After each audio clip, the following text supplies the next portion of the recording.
Hello everyone, and welcome back to the channel. Tonight, I'm curling up in my cosy little Stardew corner as we explore some truly satisfying moments of petty revenge.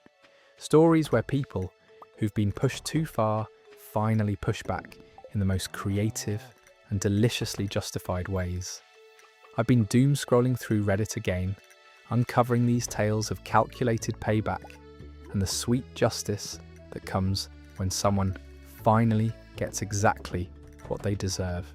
And honestly, I think these satisfying little stories might just comfort you, easing you into that dreamy state of vindicated calm and deep sleep. So grab something warm, get comfy, and let's dive into these petty but oh so satisfying stories together.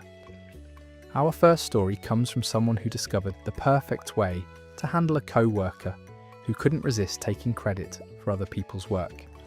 I've been working at the same marketing agency for about 5 years now, and for the most part, I genuinely love my job. The projects are interesting, my immediate team is great, and the work environment is pretty relaxed. But there's always that one person who makes things unnecessarily difficult, and in my case, that person was Derek from the creative department. Derek had this infuriating habit of presenting other people's ideas as his own during client meetings. And he'd been getting away with it for at least 2 years before I finally decided I'd had enough. The thing about Derek was that he was actually pretty charming and good at talking to clients. He had this confident, smooth way of presenting that made everything sound brilliant, which is probably why management never questioned him too closely about where his ideas were coming from. He'd sit in our internal brainstorming sessions, barely contributing anything meaningful, taking notes on his laptop, while the rest of us threw around concepts and strategies. Then, like clockwork, he'd show up to the client presentation a few days later and deliver our ideas as if they'd sprung fully formed from his own creative genius. It started small. He'd take a tagline someone suggested and present it without attribution. Then he graduated to taking entire campaign concepts that had been developed collaboratively and claiming sole ownership. The worst part was watching him accept praise from clients and upper management, while the people who'd actually done the work sat there in uncomfortable silence. Nobody wanted to speak up during client meetings and create drama, and by the time we got back to the office, the moment had passed and it felt petty to complain about credit after the fact. I'd personally had 3 different campaign concepts stolen by Derek over the past year. Each time, I'd mentioned it to my direct supervisor, who'd give me sympathetic looks and vague promises to speak with Derek about collaboration and attribution. Nothing ever changed. Derek kept doing it, kept getting promoted and praised, while the rest of us did the actual creative work and watched him climb the ladder on our backs. The breaking point came during a massive pitch for a potential client that would have been the biggest account our agency had ever landed. We're talking about a company with a national presence and a marketing budget that would have kept our entire agency busy for years. Everyone was working overtime to develop the perfect pitch, and I'd come up with what I honestly believed was a genuinely innovative approach for their social media campaign. It involved this interactive element that would encourage user-generated content while seamlessly integrating their product messaging. I'd spent weeks refining it, creating mock-ups, developing the strategic framework. During our internal prep meeting, I presented the concept to the pitch team, which included Derek. I walked everyone through the strategy, showed my mock-ups, explained how it would work from both a creative and technical standpoint. Derek sat there nodding along, asking a few questions that seemed thoughtful at the time, but in retrospect were clearly just gathering information to steal the idea more effectively. I should have seen it coming, but I was too excited about the concept and too focused on making sure our pitch would be successful. The client meeting was scheduled for a Friday afternoon. I'd prepared a portion of the presentation that would cover my social media strategy, had my talking points ready, was feeling confident and prepared. Then the morning of the pitch, I got an email from our creative director saying there had been a slight change to the presentation order, and Derek would now be covering the social media component while I'd handle some of the supporting analytics instead. My stomach dropped. I knew immediately what had happened. I wanted to march into the creative director's office and explain that Derek was about to present my work, but we were 3 hours away from the biggest pitch of the year, and causing conflict right before a major client meeting seemed like career suicide. So I sat through that presentation and watched Derek unveil my concept, my mock-ups, my strategic framework, presenting everything with his characteristic confidence and charm. He even used some of my exact phrasing, things I'd said during that internal meeting, delivered as if he'd coined the terms himself. The clients loved it. They ate it up. Derek basked in their enthusiasm while I sat there feeling sick to my stomach. After the meeting, while everyone was celebrating what seemed like a successful pitch, I made a decision. I was done being quiet, but I also knew that directly confronting Derek or complaining to management again would just make me look like a whiner who couldn't handle office politics. I needed something more definitive, something that would expose his pattern of behaviour in a way that couldn't be dismissed or explained away. I spent that weekend putting together documentation. I went through my personal files and found every email, every shared document, every piece of evidence that showed the development of ideas I'd originated that Derek had later claimed. I pulled timestamps from our internal collaboration platform, showing when I'd first posted concepts that Derek had presented days or weeks later. I even found old brainstorming session notes, where my contributions were clearly recorded alongside the dates Derek had presented those same ideas to clients. But I didn't just want to prove that Derek had stolen from me. I reached out to other co-workers, people from different teams who I suspected had also been victimised by Derek's credit theft. I did it carefully, casually mentioning over coffee or lunch that I'd noticed Derek presenting ideas that seemed similar to things they'd suggested, asking if they'd experienced anything similar. Turned out, I wasn't alone, not even close. There were at least 6 other people who had specific examples of Derek taking their work and presenting it as his own. Over the next week, I compiled everything into a detailed document. It wasn't emotional or accusatory in tone, just factual. A timeline of idea development from multiple people, followed by dates when Derek had presented those same ideas, backed up by emails, file timestamps, and shared document edit histories.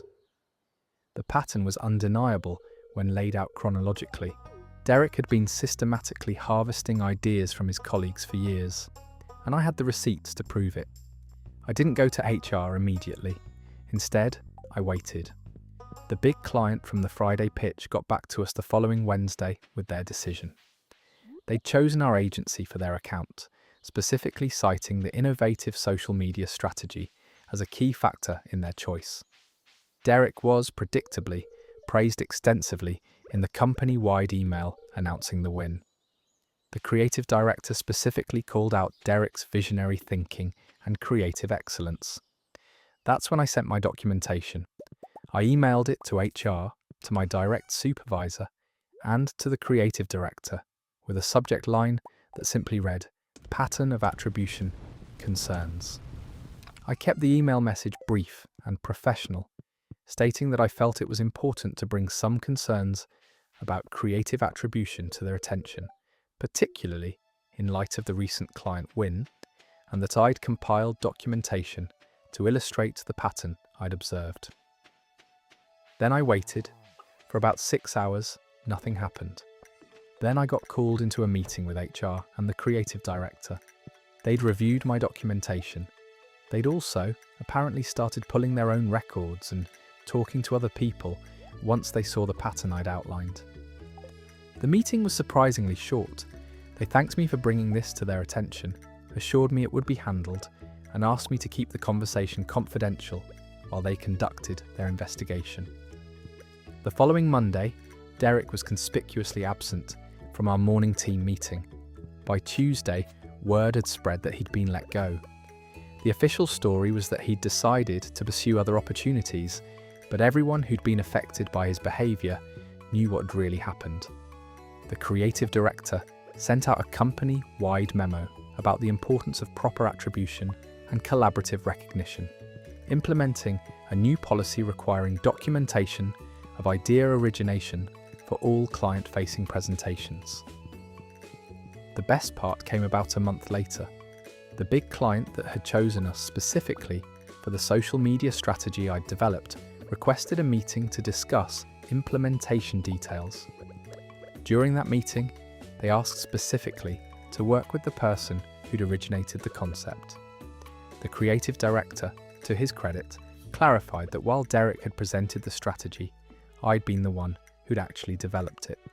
The clients were surprised but gracious, saying they'd prefer to work directly with me on implementation since I clearly understood the vision better. I ended up leading the entire social media component of that account, which was the biggest project I'd ever been given.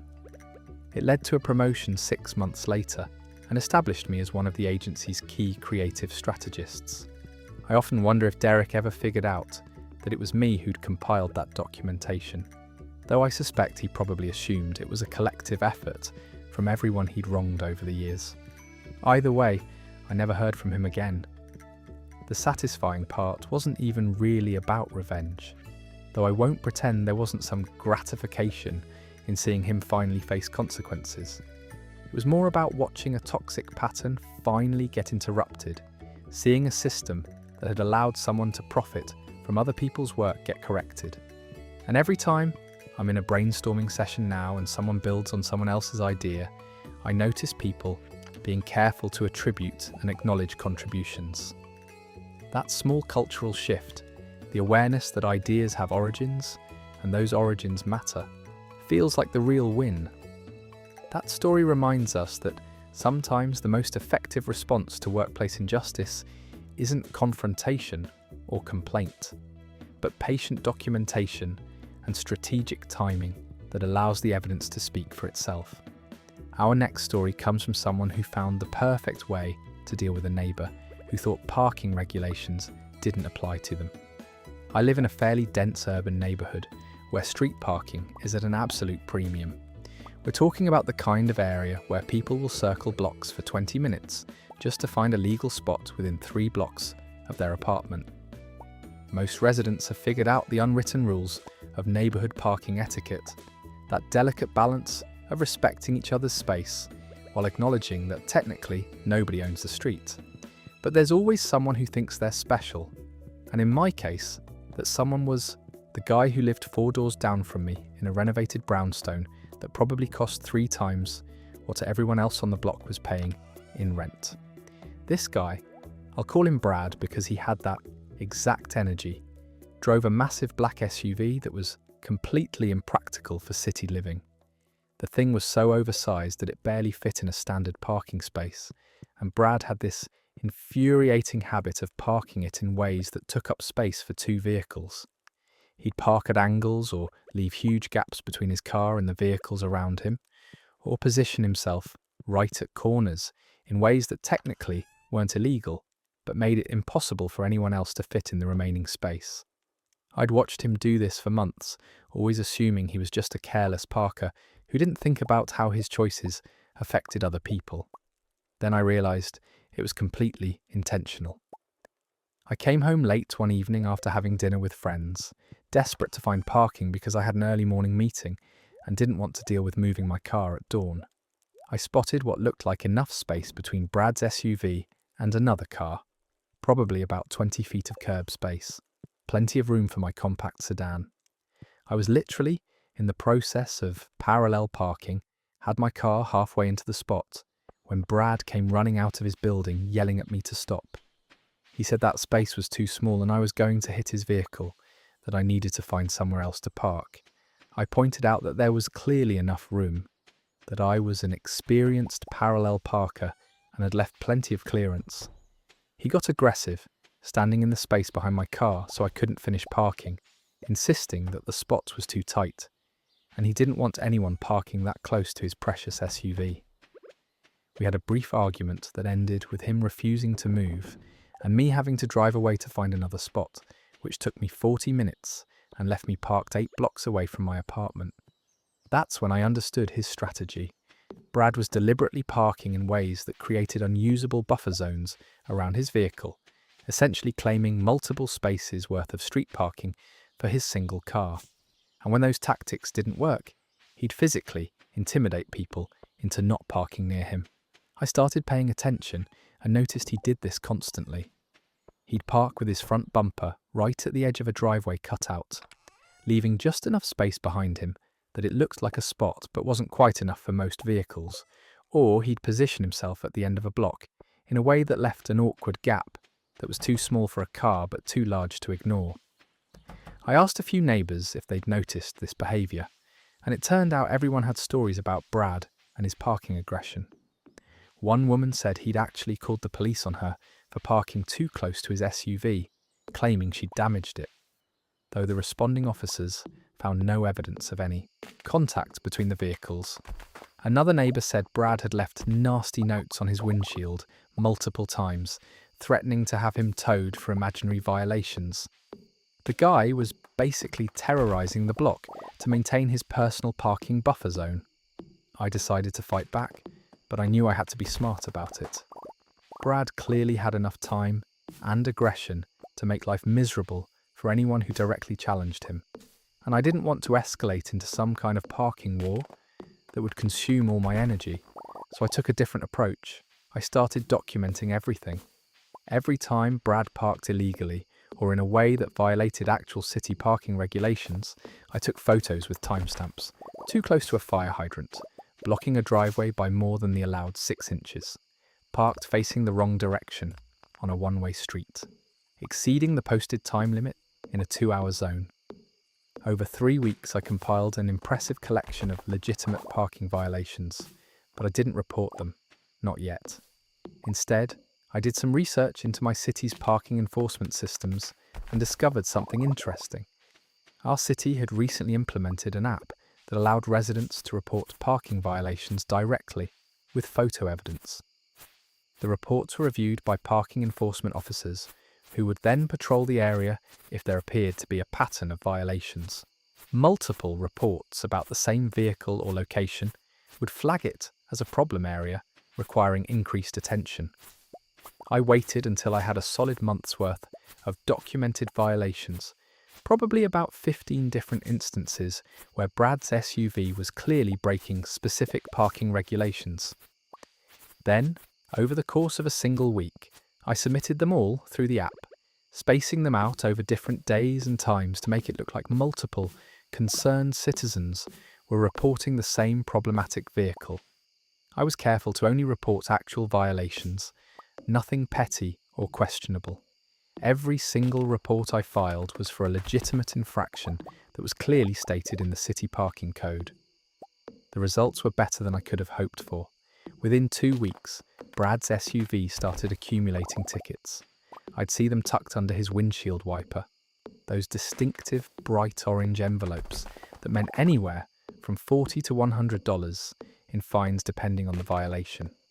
At first, he probably thought it was just bad luck or overzealous parking enforcement. But the tickets kept coming. Parking enforcement had clearly flagged his vehicle and the general area of our block as requiring increased monitoring. Brad's parking behaviour changed noticeably. He started parking much more carefully, positioning his SUV properly within single spaces, avoiding the corner spots and hydrant zones where he'd previously set up his buffer zones. For about a month, he was a model parker, and I actually felt a bit satisfied that the problem had been solved. The neighbourhood parking situation improved dramatically. People could find spots more easily, and the general tension around street parking decreased. But Brad being Brad, he eventually got comfortable again and started reverting to his old habits. I'd see the SUV creeping back toward fire hydrants, taking up space and a half, parking at aggressive angles, so I'd document the violations and submit them through the app. Another round of tickets would appear. Brad would reform his behaviour for a few weeks. Then he'd slip back into old patterns. Then more tickets. This cycle repeated probably 4 or 5 times over the course of 6 months. I later learned from a neighbour who was friendly with Brad's roommate that the tickets were adding up to serious money. We're talking probably close to $2,000 in parking fines over that 6-month period. Brad had apparently tried to fight some of them, but since every ticket I'd triggered was for a legitimate violation with photo evidence, none of his appeals were successful. The roommate mentioned that Brad had become paranoid about parking, constantly worried about getting ticketed, sometimes going out multiple times a day to check on his vehicle and make sure he wasn't violating any regulations. The final piece of satisfaction came about 8 months into my documentation campaign. I came home one evening and noticed Brad loading boxes into his SUV, clearly moving out. I later learned from the landlord, who I'd gotten to know from our occasional conversations about neighbourhood issues, that Brad had decided not to renew his lease. The roommate who'd stayed behind mentioned to another neighbour that Brad had complained constantly about the parking situation in the neighbourhood, saying it was impossible to park without getting tickets, and that the city's enforcement in our area was unreasonably strict. The irony was beautiful. Brad had created his own parking nightmare by being so aggressive and entitled about claiming public street space. If he'd just parked normally, like everyone else, sharing the limited parking resources the way urban residents have to, he never would have accumulated any tickets at all. Every fine he paid was the direct result of his own choice to break parking regulations in service of maintaining his personal buffer zone. The best part was that I never had to confront him directly, never had to engage in arguments or escalate tensions. I just used the existing systems exactly as they were designed to be used, reporting legitimate violations through proper channels. Brad never knew who was reporting him, probably assumed it was multiple neighbours or just bad luck with parking enforcement patrols. He spent months being paranoid and stressed about parking, paid thousands in fines, and eventually chose to move, rather than simply learn to park like a considerate neighbour. After he left, the parking situation on our block became noticeably better. His replacement was a young woman with a sensible-sized car who parked normally and even participated in the neighbourhood chat group, where people would sometimes post about spots opening up. The collective stress level around parking decreased, and I no longer had to spend my evenings circling blocks because someone was hoarding multiple spaces worth of curb. I kept the folder of photos and documentation for about a year after Brad moved out, just in case, but I eventually deleted it. The evidence had served its purpose. Sometimes I think about whether what I did was petty, and I suppose by definition it was, since I put considerable effort into ensuring someone faced consequences for behaviour that was annoying rather than truly harmful. But there was also something satisfying about seeing a small abuse of shared resources get corrected through patient, systematic documentation rather than confrontation or escalation. That story reminds us that sometimes the most effective revenge isn't dramatic confrontation, but simply ensuring that people face the natural consequences of their own choices, especially when those choices involve treating shared community resources as personal property. Our next story comes from someone who discovered the perfect way to handle a gym member who treated the equipment like his personal property, and everyone else like intruders in his domain. I've been going to the same gym for about 3 years now, always during the early morning hours before work. I'm there around 5:30 most weekdays, and there's a regular crew of us early birds who've developed an unspoken camaraderie. We nod to each other, share equipment politely, wipe down our stations, and generally maintain a pleasant atmosphere despite the ungodly hour. It's actually one of my favourite parts of the day, that quiet morning routine where everyone's focused on their own fitness goals without the crowded chaos of evening gym sessions. About 7 months ago, a new guy started showing up around the same time. I'll call him Tyler, because he had that specific kind of aggressive gym bro energy that the name conjures. Tyler was probably in his late 20s, clearly took fitness seriously based on his physique, and seemed to believe that his dedication to working out gave him some kind of priority claim on every piece of equipment in the facility. He had this routine where he'd arrive and immediately start setting up a circuit across multiple stations, draping his towel over a bench here, leaving his water bottle on a machine there, placing his phone on another piece of equipment across the room, essentially reserving 4 or 5 different areas simultaneously. At first, I tried to give him the benefit of the doubt. Maybe he didn't understand gym etiquette. Maybe he'd come from a private gym or home setup where he'd never had to share space. But it quickly became clear that Tyler knew exactly what he was doing and simply didn't care. When someone would politely ask if they could work in on a machine he'd claimed but wasn't currently using, he'd give them this annoyed look and explain that he was doing a circuit and needed that equipment available for when he rotated back to it. Never mind that his rotation took 20 minutes and the machine might sit unused for 15 of those minutes while he worked through his other stations. The breaking point for me came on a particularly busy morning when the gym was more crowded than usual. I'd been waiting to use the cable machine for my shoulder exercises, watching Tyler finish a set, and then watching him walk away to do something else across the room, leaving his towel draped over the machine. I waited a few minutes to see if he'd come back. He didn't. I could see him on the other side of the gym doing leg presses, so I removed his towel, placed it carefully on a nearby bench, and started setting up for my exercises. I was maybe 30 seconds into my first set when Tyler appeared out of nowhere, aggressively asking what I thought I was doing with his machine. I explained calmly that he'd left it unattended and I needed to use it. He informed me, in a tone that suggested he was explaining something to a child, that he was doing a circuit and had clearly marked the machine as in use with his towel. I pointed out that leaving equipment unused while working other stations for extended periods wasn't reasonable in a shared gym space, especially during busy hours.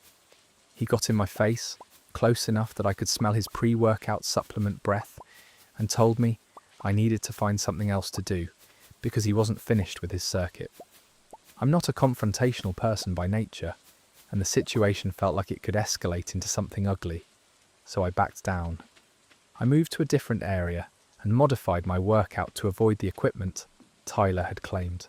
But I was furious, not just at Tyler, but at myself for letting someone bully me out of using gym equipment I had every right to access. I watched him for the rest of that workout, timing how long each piece of equipment sat unused while he cycled through his circuit. Some machines went untouched for 12 to 15 minutes at a stretch while he worked other areas, all the while defending his claim if anyone tried to use them. After that morning, I started paying closer attention to Tyler's routine. He showed up at almost exactly the same time every day, followed the same general circuit pattern, and claimed the same pieces of equipment in roughly the same order. He was incredibly consistent, which I realised could work to my advantage.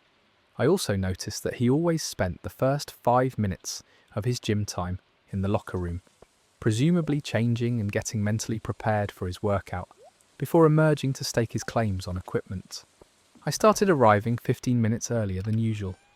Those extra minutes gave me time to observe the morning crowd patterns and identify which pieces of equipment were most contested. Then I developed my own circuit routine, one that coincidentally required exactly the same stations Tyler typically claimed, but I'd start using them during those 5 minutes while he was still in the locker room. By the time he emerged ready to set up his territorial markers, I'd already be actively using the equipment he wanted. The first morning I implemented this strategy, I watched Tyler come out of the locker room and do his usual scan of the gym floor to plan his circuit. I saw the confusion on his face when he realised someone was using the cable machine he always started with. He stood there for a moment, clearly trying to decide whether to confront me or adjust his routine. He chose adjustment, moving to what was normally his second station, which I'd already placed my towel on, clearly marking it as my next exercise. His frustration was visible as he realised that his usual circuit was completely blocked by someone who'd simply arrived at the equipment first. Tyler tried to work around it, but his whole routine was thrown off. He kept glancing over at me, with obvious irritation, probably trying to determine if I was deliberately messing with him or if this was just unfortunate timing. I made sure to work through my exercises at a reasonable pace, not rushing, but also not dawdling, moving from station to station in a way that just happened to stay one step ahead of his preferred pattern. I even made a point of politely asking if anyone needed to work in when I took brief rests, loudly demonstrating proper gym etiquette within his earshot. This became my new routine. I'd arrive early, claim the equipment Tyler usually monopolised, and work through my exercises while he fumed and tried to adapt. After about a week of this, he tried to beat me at my own game by arriving even earlier. I'd see him emerge from the locker room at 5:20 instead of his usual 5:30, rushing to set up his circuit before I could get started, so I started arriving at 5:15. It became almost comical, this unspoken arms race of increasingly early gym arrivals, both of us trying to claim the same equipment first. But here's where my strategy differed from Tyler's original behaviour. I actually used the equipment. I didn't just mark it and move on. When I was at a station, I was actively exercising, completing my sets with appropriate rest periods, and then moving on to make it available for others. I was never hoarding multiple pieces of equipment simultaneously. I was just consistently using the specific stations Tyler wanted in a sequence that happened to block his preferred circuit. And if he asked to work in, I was always graciously agreeable, offering to let him rotate sets with me the way gym etiquette actually suggests. The thing is, Tyler's whole system relied on being able to move through his circuit at his own pace, treating the gym like his personal training facility. Having to share equipment, to actually work in with someone else, and coordinate rest periods completely disrupted his flow. He'd get impatient waiting for his turn, annoyed at having to adjust weights and settings between our sets, frustrated that his carefully timed circuit rhythm was broken. After a few sessions of trying to work in with me, he started avoiding the equipment I was using altogether, finding alternative exercises, or waiting until I'd moved on completely. I maintained this pattern for about 6 weeks. Every morning, I'd arrive early, use the contested equipment properly and efficiently, and Tyler would have to work around me. I noticed other early morning regulars starting to do the same thing, arriving a bit earlier, being more assertive about claiming equipment, refusing to be intimidated by Tyler's territorial behaviour. It was like my presence had given everyone else permission to stand up for their right to use the gym facilities they were paying for. Tyler's behaviour started changing. He became less aggressive about claiming multiple stations, more willing to actually share equipment, quicker to wipe down and vacate machines when he finished. I don't know if he'd been spoken to by gym management, though I wouldn't be surprised if the increased early morning traffic and equipment disputes had drawn their attention. More likely, he'd simply realised that his circuit hoarding strategy didn't work when other people refused to be intimidated by it. The satisfying conclusion came about 2 months ago. I'd had to skip the gym for a few days due to a work trip, and when I returned, I arrived at my usual early time to find Tyler actually waiting for a machine to become available. Just standing there patiently, while another member finished their set, not draping towels or leaving markers, not getting aggressive or demanding priority. When the machine opened up, he thanked the other person and began his workout. Later, I saw him let someone work in with him on the leg press, actually being cordial and accommodating about sharing. I realised at that moment that I'd won. Not in some dramatic confrontation or public call-out, but through the simple, persistent demonstration that gym equipment is shared space, and that showing up early doesn't give anyone the right to monopolise resources that others are paying to access. Tyler had been forced to learn basic gym etiquette because enough people had refused to enable his entitled behaviour. These days, we coexist fine in the early morning gym sessions. Sometimes we're using adjacent equipment. Sometimes we even exchange brief nods of acknowledgement. He's become just another regular, someone who works out hard and respects the shared nature of the space.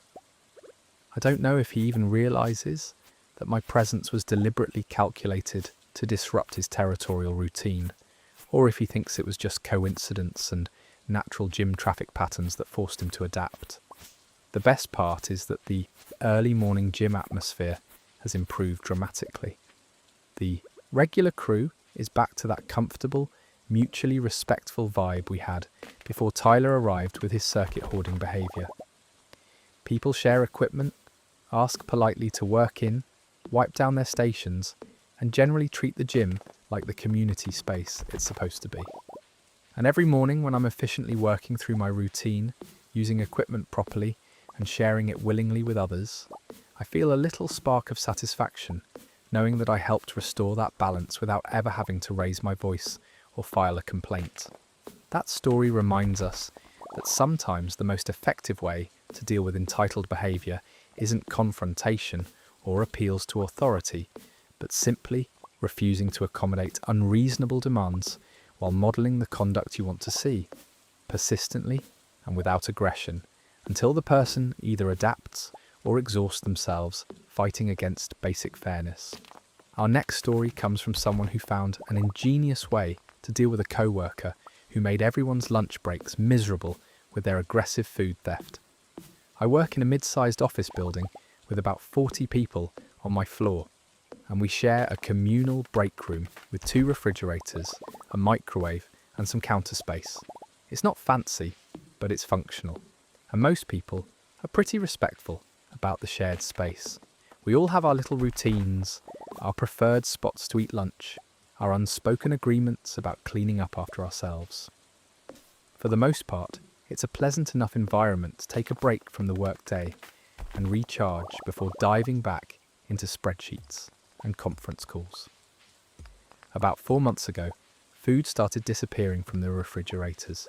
At first, it was small things that people could rationalise as mistakes. Someone's yogurt would go missing, and they'd assume maybe they'd forgotten to bring it, or had eaten it the day before and misremembered. A sandwich would vanish, and the owner would figure maybe they'd left it at home. But as the weeks went on, the thefts became more frequent and more brazen. Entire packed lunches would disappear. Containers of leftovers that people had been looking forward to all morning would be gone by noon. Even condiments and drinks that were clearly labelled with people's names would vanish. The office manager sent out a few increasingly stern emails about respecting other people's property and the consequences of theft, but nothing changed. Someone suggested getting a camera for the break room, but there were privacy concerns and budget issues that made that complicated. A few people started using insulated lunch bags and keeping their food at their desks, but that wasn't practical for everyone, especially those of us who brought meals that needed refrigeration. I had my lunch stolen 3 times in 2 weeks. The first time was a container of homemade pasta that I'd spent time preparing the night before. The second time was a really nice sandwich from my favourite deli that I'd picked up that morning, expensive and delicious and completely gone by the time I went to retrieve it. The third time was the final straw.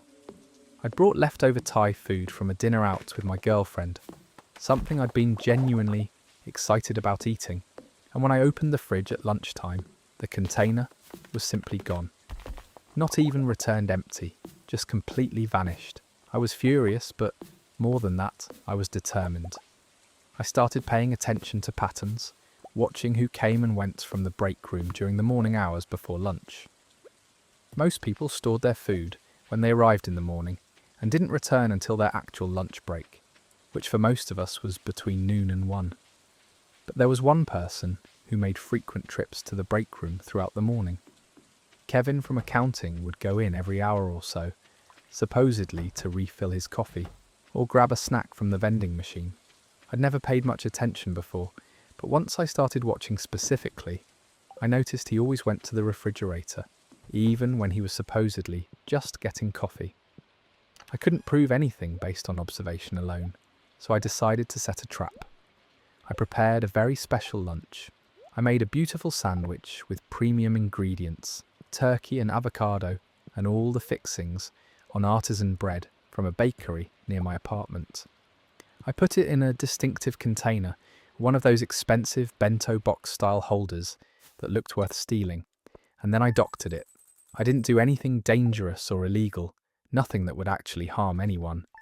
I just added an absolutely unholy amount of wasabi, way more than any reasonable person would ever use, hidden carefully inside the sandwich, where it wouldn't be visible if someone just opened the container to peek.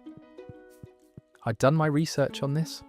Wasabi isn't dangerous, it just produces an intensely unpleasant burning sensation that lasts for several minutes.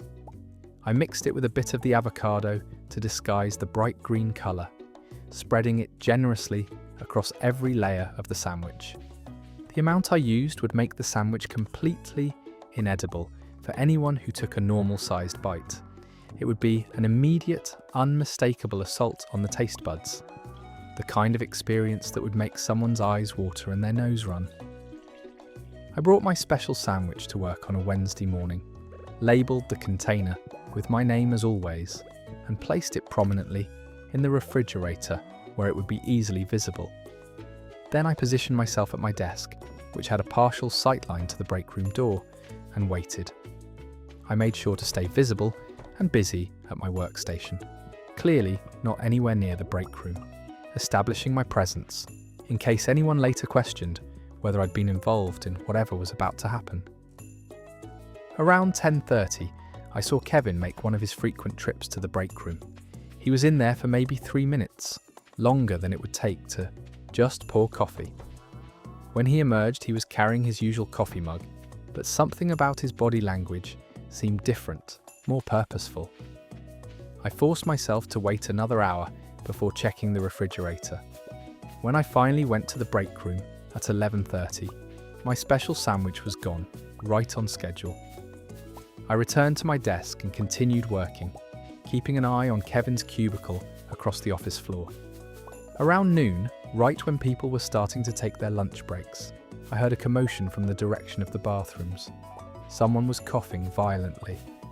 A few minutes later, Kevin emerged from the men's room, looking absolutely wrecked.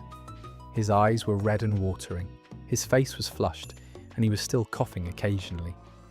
He went straight to the break room, and I watched through the window as he frantically gulped water directly from the sink faucet, desperately trying to wash away the wasabi burn.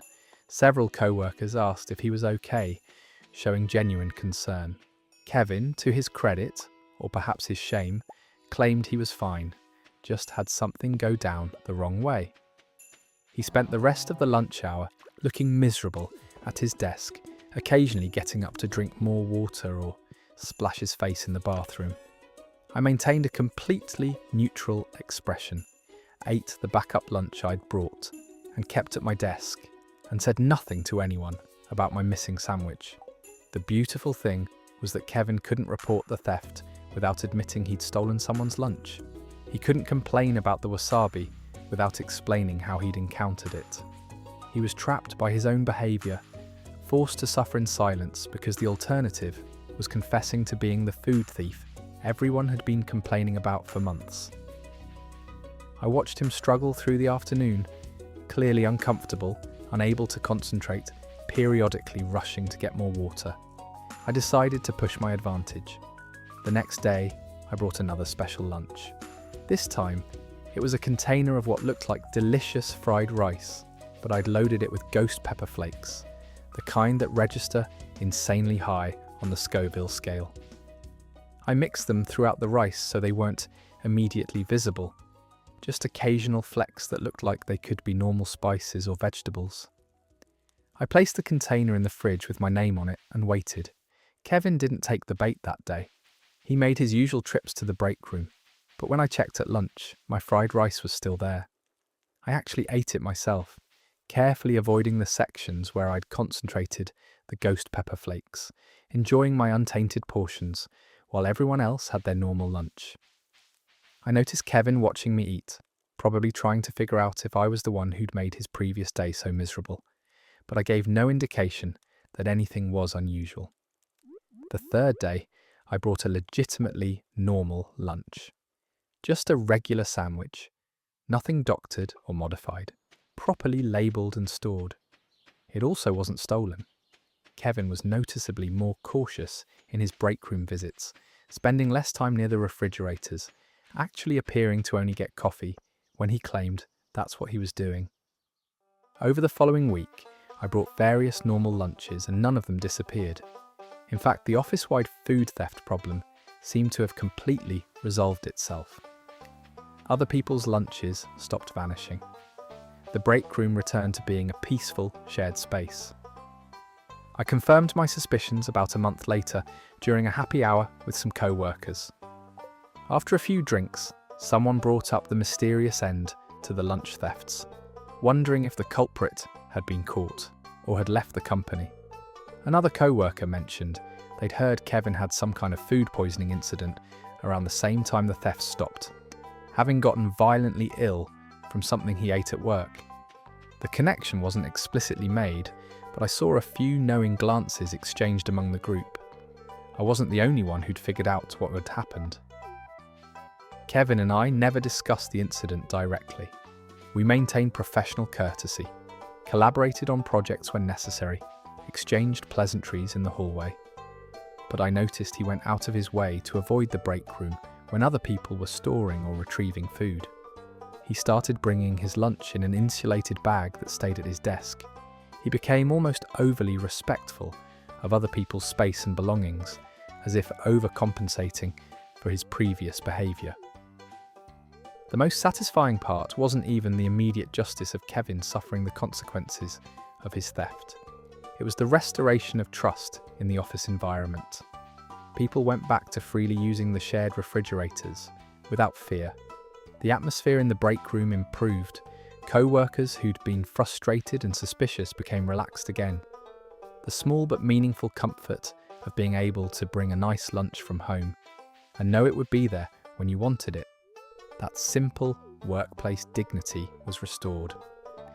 I never told anyone explicitly what I'd done, though I suspect a few people figured it out based on timing and circumstances. There was no need to make it public. The problem had been solved, the behaviour had been corrected, and the office had returned to normal functioning. Kevin had learned an expensive lesson about respecting other people's property, paid for in wasabi tears and ghost pepper regret, and he'd done so in a way that required him to acknowledge his wrongdoing, even if only to himself. Sometimes I think about whether my approach was too aggressive, whether I should have just reported my suspicions to management and let them handle it through official channels. But the reality is that official channels had failed. The stern emails hadn't worked. The threats of consequences hadn't deterred anyone. Sometimes the most effective correction comes not from authority figures imposing punishment, but from natural consequences that make the unwanted behaviour immediately and memorably unpleasant for the person engaging in it.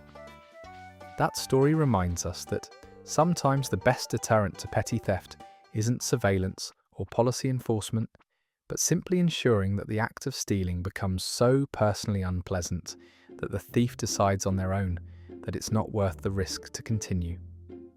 Our next story comes from someone who found the perfect way to handle a coffee shop regular, who treated the staff like personal servants and made every shift miserable for everyone working. I worked as a barista at a busy downtown coffee shop for about 2 years during and after college. It was one of those independently owned places with a loyal customer base, good coffee, and a generally pleasant atmosphere. Most of our regulars were great people who treated us with respect, tipped reasonably, and understood that we were human beings doing a job, not automated caffeine dispensing machines. But there's always that one customer who seems to believe that spending $4 on a latte entitles them to treat service workers like they're beneath contempt. Her name was Patricia, though we all had less flattering names for her that we used only in the back room. Patricia came in every single weekday morning at exactly 7:15, ordered the same elaborate drink, and made the experience as unpleasant as possible for whoever had the misfortune of taking her order. She wanted a large half-caff soy latte with exactly 2 pumps of sugar-free vanilla, extra hot but not too hot, with foam but not too much foam, in a specific type of cup, with a sleeve even though she'd complain if the sleeve was positioned wrong, and she needed all of this prepared in under 3 minutes. Or she'd make pointed comments about efficiency and how other coffee shops were so much faster. The order itself wasn't the problem. Complicated drinks are part of the job, and most of us actually enjoyed the challenge of getting specialty orders exactly right. The problem was Patricia's attitude. She never said please or thank you. She'd snap her fingers to get our attention if she thought we weren't moving fast enough.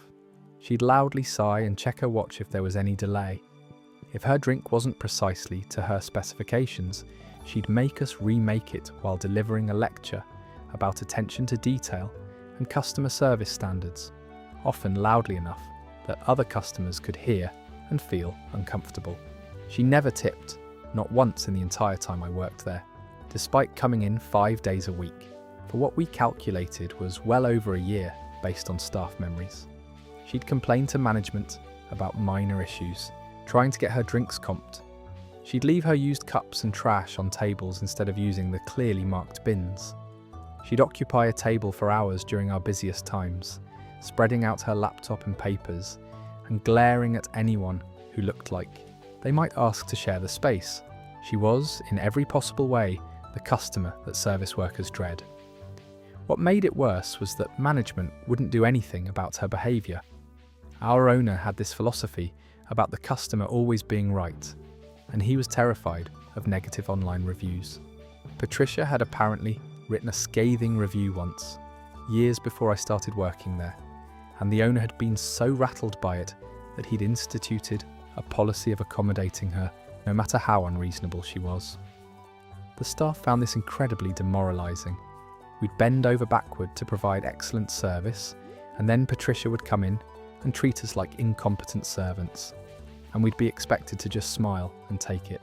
Things came to a head on a particularly busy morning about 6 months before I eventually left that job. We were understaffed because someone had called in sick. There was a line out the door, and everyone was working as fast as humanly possible. Patricia came in at her usual time, pushed her way to the front of the line without waiting, and demanded her usual order. When I politely asked her to wait in line like everyone else, she made a scene, loudly announcing that she was a regular customer who deserved priority service and that this establishment clearly didn't value loyalty. I made her drink exactly to specifications, handed it to her with as much professionalism as I could muster, and watched her take a sip, grimace dramatically, and announce that it was wrong. It wasn't wrong. I'd made that exact drink probably 200 times by that point, and could prepare it in my sleep. But she insisted it tasted off, and demanded a remake. With the line stretching out the door, and everyone already stressed, I remade her drink, while she stood there, making commentary about my technique, and how she shouldn't have to wait for someone to figure out how to do their job properly. That's when I decided Patricia needed to learn what bad service actually looks like. Because here's the thing about being a truly excellent barista. You learn exactly how to make drinks perfectly, which means you also learn exactly how to make them imperfectly in ways that are subtle enough to deny but noticeable enough to be annoying. I started my campaign of very precise mediocrity, specifically tailored for Patricia. The next morning when she came in, I made her drink with regular milk instead of soy. Not a big substitution, and not dangerous, since she'd never claimed to have an allergy, but definitely noticeable for someone who orders soy specifically. When she complained, I apologised profusely and remade it, this time with soy, but making the coffee slightly less hot than her preferred extra hot specification. She complained again. I remade it again, this time getting everything right, but putting only 1.5 pumps of vanilla instead of 2. She couldn't quite articulate what was wrong, but insisted it wasn't right. After the third remake, she left in a huff, muttering about incompetence. This became my routine with Patricia. Every time she came in on my shift, her drink would be slightly off in a different way. Sometimes the foam would be a bit too airy. Sometimes the ratio of espresso to milk would be imperceptibly wrong. Sometimes I'd use the regular vanilla instead of sugar-free, or sugar-free when she'd actually said regular. keeping her in a constant state of uncertainty about whether she'd misstated her order. Nothing was ever wrong enough to be obviously sabotage, just imperfect enough to be irritating. The beauty of this approach was that Patricia couldn't effectively complain. When she tried to explain to management or other staff what was wrong with her drink, she'd sound impossibly picky and demanding. The drinks were always drinkable, always close to her specifications, just never quite perfect. And I'd always be extremely apologetic and eager to remake anything she wasn't satisfied with, which meant she'd often leave with her drink later than she wanted, disrupting her morning schedule. My co-workers caught on to what I was doing after the first week. I didn't explicitly tell them, but they'd see me making Patricia's drinks with this particular, careful attention that somehow always resulted in her complaining, and they'd notice the tiny smile I couldn't quite suppress when she'd demand yet another remake. Soon they started participating in their own ways on their shifts. Someone would forget her sleeve. Someone would draw a smiley face on her cup when she'd made it clear she found that childish and unprofessional. Someone would be just slightly too cheerful and friendly when taking her order, which seemed to irritate her almost as much as actually getting her drink wrong. Patricia's visits became increasingly frustrating for her. She'd arrive already tense, anticipating that something would be wrong, which made her even more unpleasant than usual. She'd inspect her drink suspiciously before even tasting it. She'd take tiny sips, trying to identify what was off, sometimes unable to pinpoint anything specific, but convinced something wasn't right. She started trying to watch us make her drinks, hovering by the bar, which slowed us down even more and gave us more opportunities for tiny mistakes. The turning point came about 2 months into this campaign. Patricia arrived one morning, and there was a different customer, a woman I'd never seen before, standing at the counter having a friendly conversation with my co-worker about her drink order. The customer was asking questions about the coffee beans we used, complimenting the shop's atmosphere, being genuinely pleasant. My co-worker was engaging warmly, offering recommendations, clearly enjoying the interaction. Patricia watched this exchange, watched how friendly and helpful we could be with customers who treated us like human beings, and something seemed to shift in her expression. When it was Patricia's turn to order, she was noticeably less aggressive. She actually said good morning, though it seemed to pain her. She ordered her drink with slightly less attitude than usual. I made it absolutely perfectly, every specification exactly right, and handed it to her with a genuine smile. She took a sip, paused, and for the first time in memory, didn't complain. She just nodded slightly and went to find a table. Over the following weeks, Patricia's behaviour gradually improved. She started saying please and thank you, though the words seemed to struggle coming out of her mouth. She waited in line like everyone else, instead of pushing to the front. She stopped snapping her fingers and making pointed comments about speed. She even left a tip once, just the change from her transaction, but it was there in the jar like a tiny white flag of surrender. I don't know if Patricia ever consciously connected her improved treatment to receiving better service, or if she simply wore herself out, being constantly dissatisfied, and decided to try a different approach. Maybe she noticed how much more pleasant the other customers' experiences were when they engaged politely. Maybe she just got tired of starting every morning with conflict.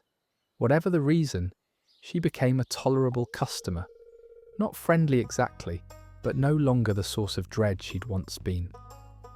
By the time I left that job to start my career in my actual field of study, Patricia had evolved into someone who was almost pleasant. She'd make small talk about the weather sometimes. She'd acknowledge when the shop was busy and be patient about wait times. She'd even once asked how my day was going, which nearly made me drop the milk pitcher in shock. The other staff members told me later that her transformation continued after I left, that she eventually became one of those customers who was genuinely nice and actually tipped regularly. I've thought a lot about that situation over the years, about whether what I did was justified or just petty vindictiveness against someone who was having a bad time in her own life and taking it out on available targets. I've concluded that it was probably both, but I also think that sometimes people get stuck in patterns of behaviour, especially with service workers, who they've been conditioned to see as lesser. And sometimes the only way to break those patterns is to make the behaviour unrewarding enough that they're forced to try something different. That story reminds us that the way we treat people, especially those in service positions, creates a feedback loop that affects the quality of service we receive, and that sometimes people need to experience the natural consequences of their rudeness before they'll consider treating others with basic respect and dignity. Our next story comes from someone who discovered an elegant solution to dealing with a roommate who refused to do their share of household chores, despite countless conversations and agreements. I lived with 3 other people in a decent-sized apartment during my final year of graduate school. 2 of my roommates were great, responsible adults who cleaned up after themselves, contributed to shared spaces, and generally made cohabitation pleasant. The 3rd roommate, who I'll call Jason, was a different story entirely. Jason had somehow made it to his mid-20s without ever learning that dishes don't wash themselves, and trash doesn't magically transport itself to the dumpster outside. When Jason first moved in, we had the standard roommate conversation about household responsibilities.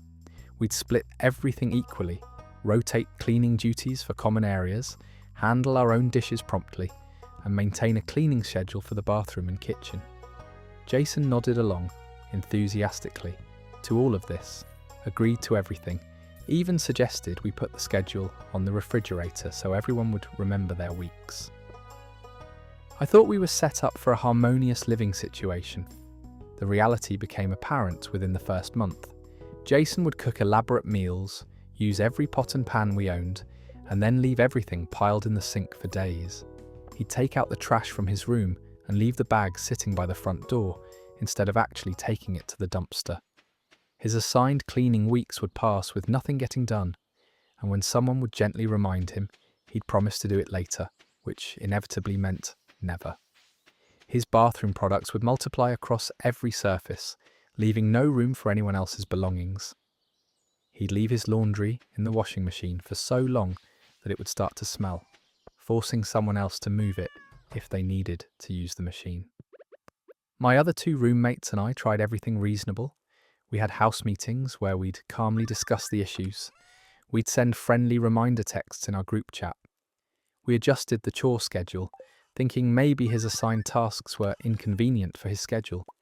We even offered to switch tasks with him if there were specific chores he particularly hated. Nothing worked.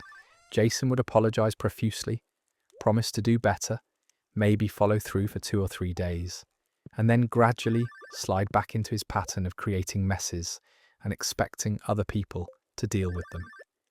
What made it especially frustrating was that Jason wasn't malicious about it. He was actually a likeable person in most contexts, friendly and good-natured, and fun to hang out with. He just genuinely seemed to exist in some alternate reality where cleaning happened through forces he didn't need to participate in. He'd walk past overflowing trash bins without seeing them. He'd open a dishwasher full of clean dishes that needed to be put away and just take out the one item he needed, leaving the rest for someone else to handle. It was like he had a selective blindness to household maintenance. The breaking point came during finals week, when all of us were stressed and exhausted from our respective programs. I'd spent 14 hours in the library working on a research paper, came home after midnight, desperate for sleep, and found the kitchen in absolute chaos. Jason had apparently decided to cook dinner for some friends, and the aftermath looked like a small explosion had occurred. Every burner on the stove had a different pot with hardened food residue. The counters were covered with cutting boards, spills, and ingredient containers. The sink was piled so high with dishes that you couldn't even access the faucet. Garbage overflowed from the bin onto the floor. Jason and his friends were in his room playing video games, the sounds of their laughter carrying through the apartment. I stood in that kitchen, too tired to even process the anger I was feeling, and made a decision. I was done trying to reason with Jason or modify my approach to accommodate his apparent inability to function as an adult. Instead, I was going to make his avoidance of responsibility more inconvenient for him than just doing the chores would be. I started with his dishes.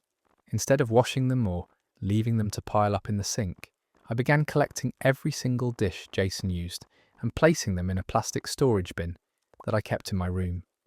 Used a bowl for cereal and left it on the coffee table, into the bin. Made pasta and abandoned the pot on the stove, into the bin. Left a cup on the bathroom counter, into the bin. I did this quietly, without announcement, removing his dishes from common areas and storing them where he couldn't access them. Within a week, Jason started asking if anyone had seen his favourite bowl or where the large pot had gone. I played completely innocent, suggesting maybe he should check if he'd left them in his room, or perhaps they were in someone else's dish collection by mistake. He'd searched the kitchen cupboards, clearly confused about where his dishes could have disappeared to. Meanwhile, the bin in my room was filling up with his unwashed items. After about 10 days, Jason mentioned in the group chat that he was having trouble finding dishes to use. I saw my opening and responded that it was strange.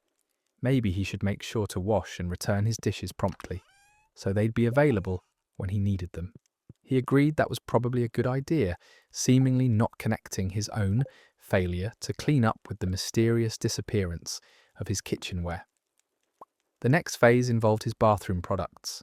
Jason had a habit of buying expensive grooming supplies and leaving them scattered across the bathroom counter, taking up about 70% of the available space. I started relocating his items, not throwing them away or hiding them permanently, just moving them to inconvenient locations. His fancy hair product would migrate to the cabinet under the sink.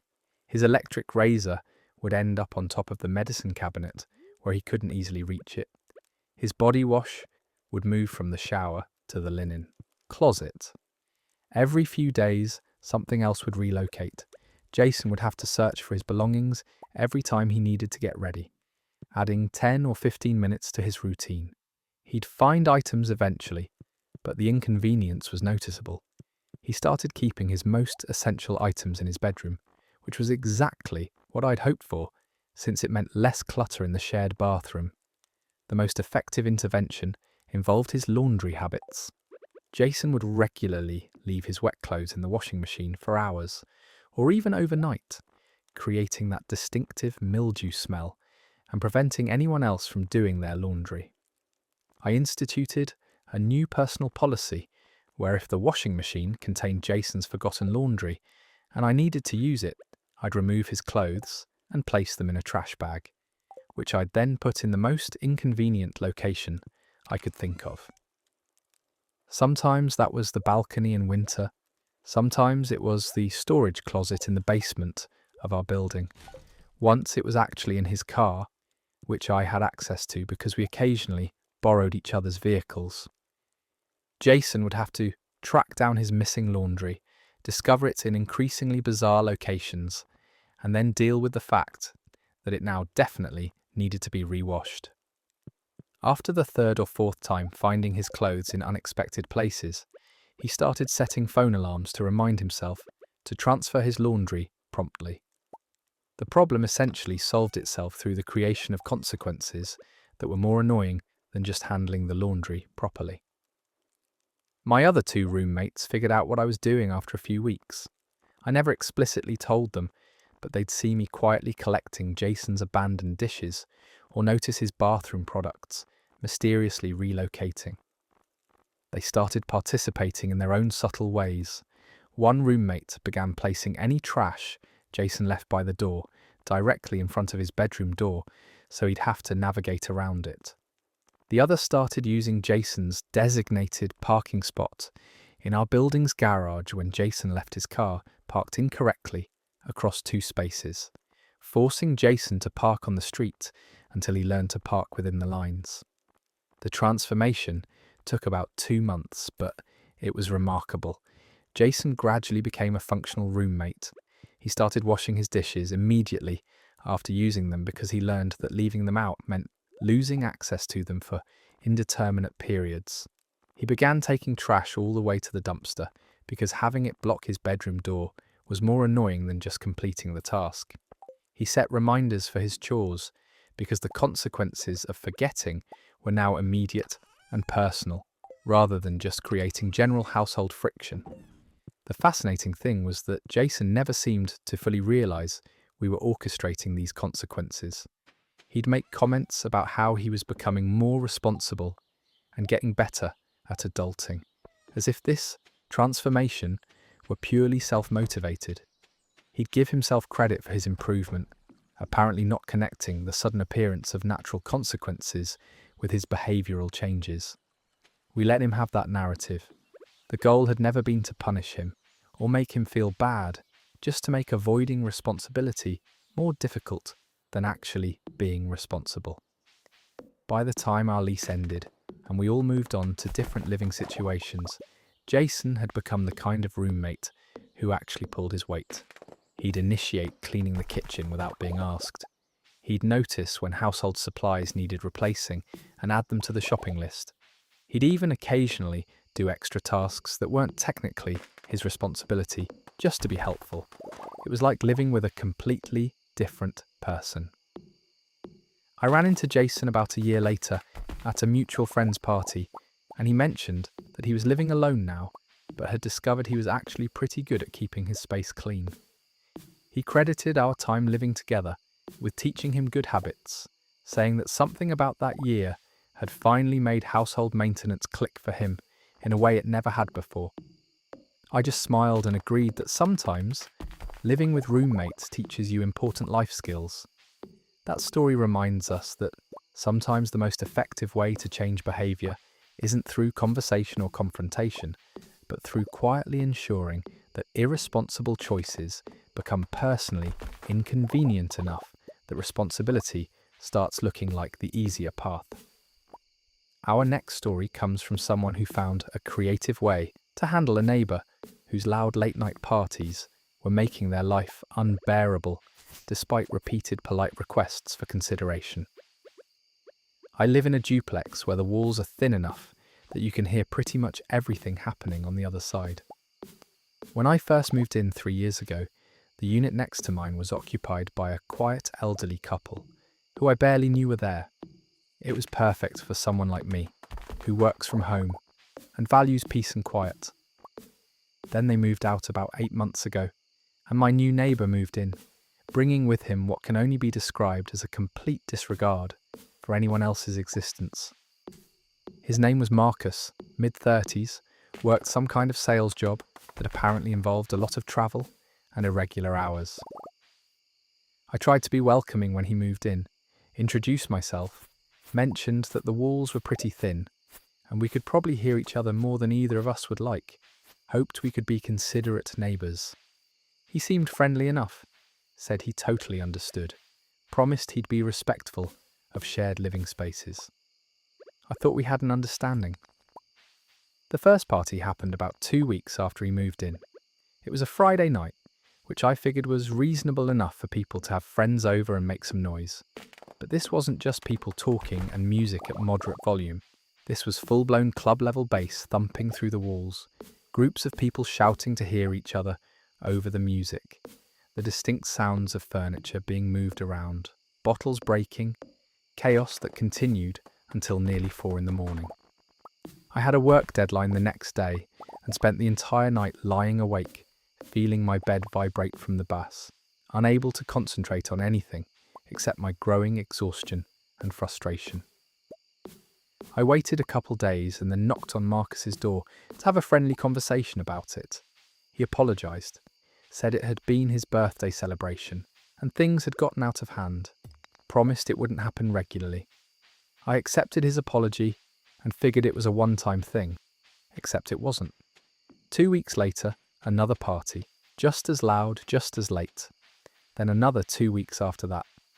Then they started happening weekly, sometimes twice a week, always on weeknights when I had work the next morning, always with the same earthquake-level bass and crowd noise that made sleep impossible.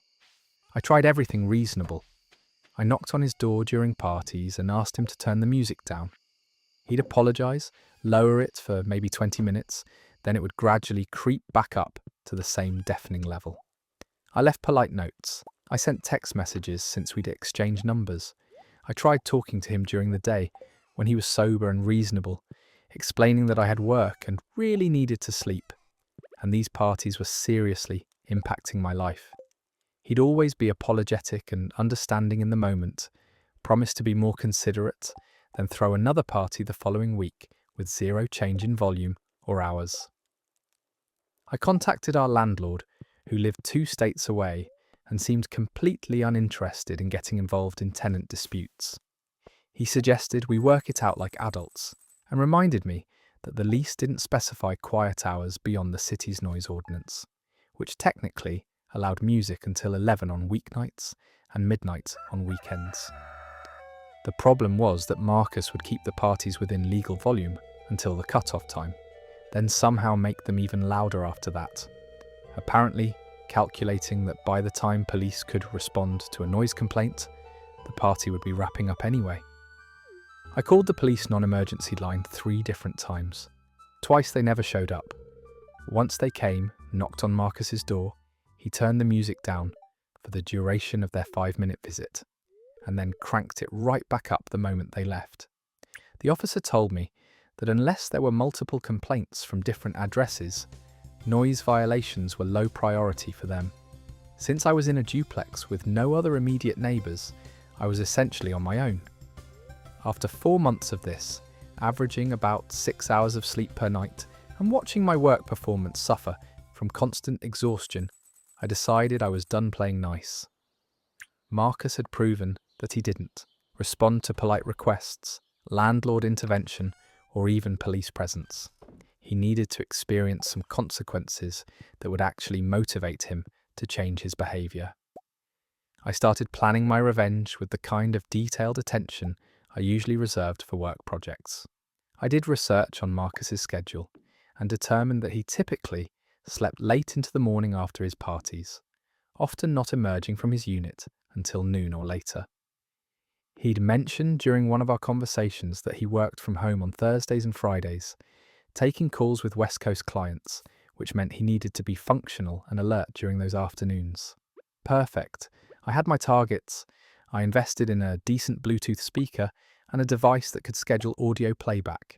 Then I went searching for the most annoying sounds I could find. Not music, nothing that could be considered enjoyable at any volume. I compiled a collection of truly unpleasant audio, crying babies at maximum distress, car alarms at full volume, that emergency broadcast system tone that triggers something primal in people, construction sounds, jackhammers and concrete saws and backup beeping, dogs barking continuously, a rooster crowing, feedback loops and static. I created a playlist that was essentially an auditory assault, the kind of noise that makes it impossible to think or relax or do anything except focus on how badly you want it to stop. The first morning after one of Marcus's Wednesday night parties, I positioned my speaker against the shared wall, set my playlist to begin at 7 in the morning, and left for a coffee shop where I planned to work for the day. The speaker was good quality, loud enough to easily penetrate the duplex wall, but not so loud that it would violate noise ordinances or disturb anyone else in the neighbourhood. Just loud enough to make Marcus's post-party sleep absolutely miserable. I came home around 2 that afternoon to find 3 missed calls from Marcus and several increasingly agitated text messages, asking what the hell was going on with the noise that morning, saying he'd barely been able to sleep, demanding to know if I was doing construction or what. I texted back with an apologetic message saying I'd been playing white noise to help me sleep after being kept awake by his party, and I was so sorry if it had disturbed him. I'd had no idea the walls were so thin. The irony was apparently lost on him. The next Wednesday night, Marcus threw another party. Thursday morning at 7, my playlist started again. This time, I scheduled it to run for 4 hours. knowing Marcus had our West Coast client calls in the afternoon and would be desperate to rest up and prepare. I spent the morning at the library, working peacefully while my speaker delivered its symphony of annoyance through the wall. Marcus sent me a furious text around 9, saying he had important work calls and needed quiet.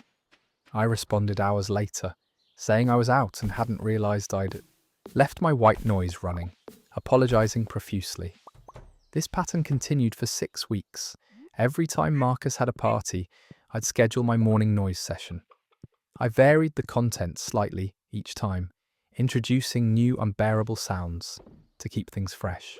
Sometimes I'd include a recording I'd made of his own party noise, played back at 7 in the morning, which I found particularly poetic. Marcus's texts evolved from confused to angry to desperate, asking if we could talk about this, offering to be quieter at his parties if I'd stop the morning noise. Finally, I agreed to meet with him. I told him I'd been having terrible insomnia since moving in, which wasn't even a lie since his parties had destroyed my sleep schedule for months. I explained that I'd been using various noise machines and white noise apps to try to help myself sleep, and I was really sorry if they were disturbing him. I suggested that maybe if the overall noise level in the building was lower, I wouldn't need such aggressive sleep aids. The light bulb seemed to go on in his head. Marcus asked if his parties had been contributing to my insomnia. I confirmed that yes, the noise had been making it difficult to sleep, which was why I'd been trying different solutions, including the white noise that had apparently been bothering him. He actually apologised, seeming to genuinely understand for the first time that his actions had consequences that affected other people. He promised to keep future gatherings quieter and earlier. To his credit, Marcus actually followed through. His next party was noticeably quieter, with the music at a reasonable volume and guests who weren't shouting over it. It ended before midnight. I didn't run my morning noise playlist the next day. 2 weeks later, he had another gathering that was similarly restrained. Again, no morning noise from me. We'd found an equilibrium. The parties didn't stop completely, but they transformed into what I'd consider normal neighbourly noise. The kind of thing you accept when living in close quarters with other people. Marcus would occasionally text me beforehand to let me know he'd have people over, asking if that would be okay. I'd always say it was fine as long as things stayed reasonable. He'd check in around 11 to make sure the volume wasn't bothering me. It was like living next to a completely different person. About 2 months ago, Marcus actually apologised properly, not just for the recent parties, but for the entire first 4 months of his tenancy. He said he'd been acting like an inconsiderate jerk and hadn't really understood how his behaviour was affecting me until he'd experienced the same kind of disruption. He thanked me for being patient with him, apparently not realising that my patience had involved 6 weeks of calculated auditory revenge. I graciously accepted his apology and told him I appreciated his efforts to be more considerate. These days, Marcus and I actually have a friendly neighbourly relationship. He brings in my packages when I'm not home. I water his plants when he travels for work. We occasionally chat in the driveway about completely normal things. He still has people over sometimes, but it's become background noise rather than a sleep-destroying ordeal, and every time I hear reasonable volume music from his side of the wall, I smile a little, thinking about that playlist of terrible sounds that's still saved on my phone, just in case I ever need it again. That story reminds us that sometimes empathy requires experience, and the most effective way to teach someone consideration isn't through explanation or appeals to their better nature, but by giving them a small taste of exactly what they've been inflicting on others. Our next story comes from someone who discovered an ingenious solution for dealing with a manager who took credit for their team's work, while simultaneously undermining them at every opportunity. I worked in the marketing department of a medium-sized tech company for about 3 years, and for the first 2 of those years, everything was genuinely great. I had a supportive manager who advocated for the team, interesting projects that challenged me, and a collaborative environment where people shared credit and celebrated wins together. Then my original manager got promoted to a different division, and they brought in someone from outside the company to fill her position.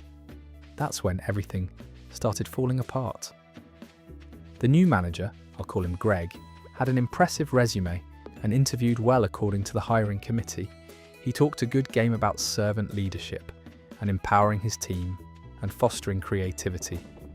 The reality turned out to be completely different.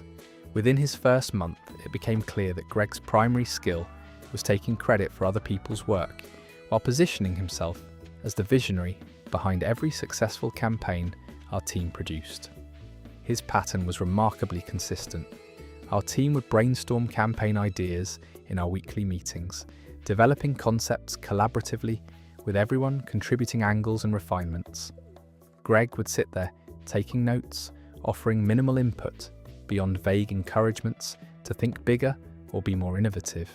Then he'd take those ideas, present them to upper management as his own strategic vision, and return to tell us what direction the executives wanted us to pursue, which of course was just our own ideas reflected back at us through his filter of claimed ownership. The worst part wasn't even the credit theft, though that was infuriating enough. It was how he'd actively undermine team members in subtle ways while presenting himself as the sole source of competence. He'd make slight modifications to our work, and then present those changes to executives as corrections he'd had to make, implying that our original work had been subpar. He'd volunteer our team for impossible deadlines without consulting us, then position himself as the hero when we inevitably struggled to meet them. He'd share our mistakes and challenges in leadership meetings while keeping our successes vague and attributing them to department-wide efforts, rather than specific team member contributions. I first noticed the pattern about 3 months into Greg's tenure, when I developed a comprehensive social media strategy for a product launch. I'd spent weeks researching our target demographics, analysing competitor approaches, developing content calendars, and engagement tactics. I presented the full strategy to Greg in a one-on-one meeting, walking him through every component and the reasoning behind my choices. He'd asked some questions, suggested minor tweaks, and approved moving forward. 2 days later, I was pulled into an executive leadership meeting to implement the strategy I'd developed. Except when the CMO referenced the brilliant approach, she specifically thanked Greg for his innovative thinking and strategic vision. Greg sat there accepting the praise, adding commentary about his philosophy around social media engagement and how he'd conceptualized this particular approach. My name came up exactly once when Greg mentioned that I'd be handling the execution, and he was confident I could implement his vision effectively. I was stunned into silence during that meeting, too shocked by the blatant appropriation to formulate a response that wouldn't sound like petty defensiveness. Afterward, I convinced myself maybe I was overreacting. Maybe Greg had presented it as a collaborative effort, and the CMO had simply misunderstood. Maybe this was just how things worked at higher management levels. But then it happened again, with a colleague's campaign concept, and again with another team member's analytical framework. The pattern was undeniable. What made it especially insidious was that Greg was careful never to explicitly lie. He'd use phrases like, "we developed," or "the team and I conceptualized," or "through our collaborative process," but he'd position himself as the leader and primary driver in contexts where it was clear to listeners that he was claiming the intellectual ownership. And if anyone tried to clarify their specific contributions, he'd praise their execution abilities while gently redirecting credit for the strategic thinking back to his leadership. Several of us tried addressing this directly with Greg. We'd mention in meetings that specific ideas had originated with specific team members. We'd send emails documenting our contributions before presenting them to him. We'd attempt to be included in the executive presentations where our work was being discussed. Greg would respond to all of this with apparent openness, agreeing that attribution was important, promising to be clearer about individual contributions, and then continuing to do exactly what he'd been doing before, Going to HR felt risky because Greg hadn't technically violated any policies, and complaining about a manager taking credit could easily be spun as inability to work within a team structure or failure to understand corporate hierarchy. Going to his superiors felt equally dangerous because Greg had positioned himself as highly competent in their eyes, and any complaints would sound like sour grapes from underperforming employees. We felt trapped. The turning point came when our team was assigned a major campaign for the company's flagship product relaunch. This was high visibility work that would be presented directly to the CEO and board of directors. Greg made it clear this was his opportunity to shine at the executive level, and he expected all of us to deliver our absolute best work. We spent 6 weeks developing an integrated marketing campaign that was genuinely innovative, combining traditional and digital channels in ways our company hadn't attempted before. I'd been the lead strategist on the project, coordinating inputs from 4 other team members who each handled specific components. We'd created something I was genuinely proud of, a cohesive campaign that told a compelling story and had real potential to drive significant results. The presentation to the CEO was scheduled for a Friday afternoon, and Greg made it clear that he'd be delivering it alone, that having too many voices would dilute the message. That's when I had my idea. I'd been documenting everything throughout the campaign development, not with any specific plan in mind, but just as a habit from my previous manager, who'd encouraged us to keep detailed project records.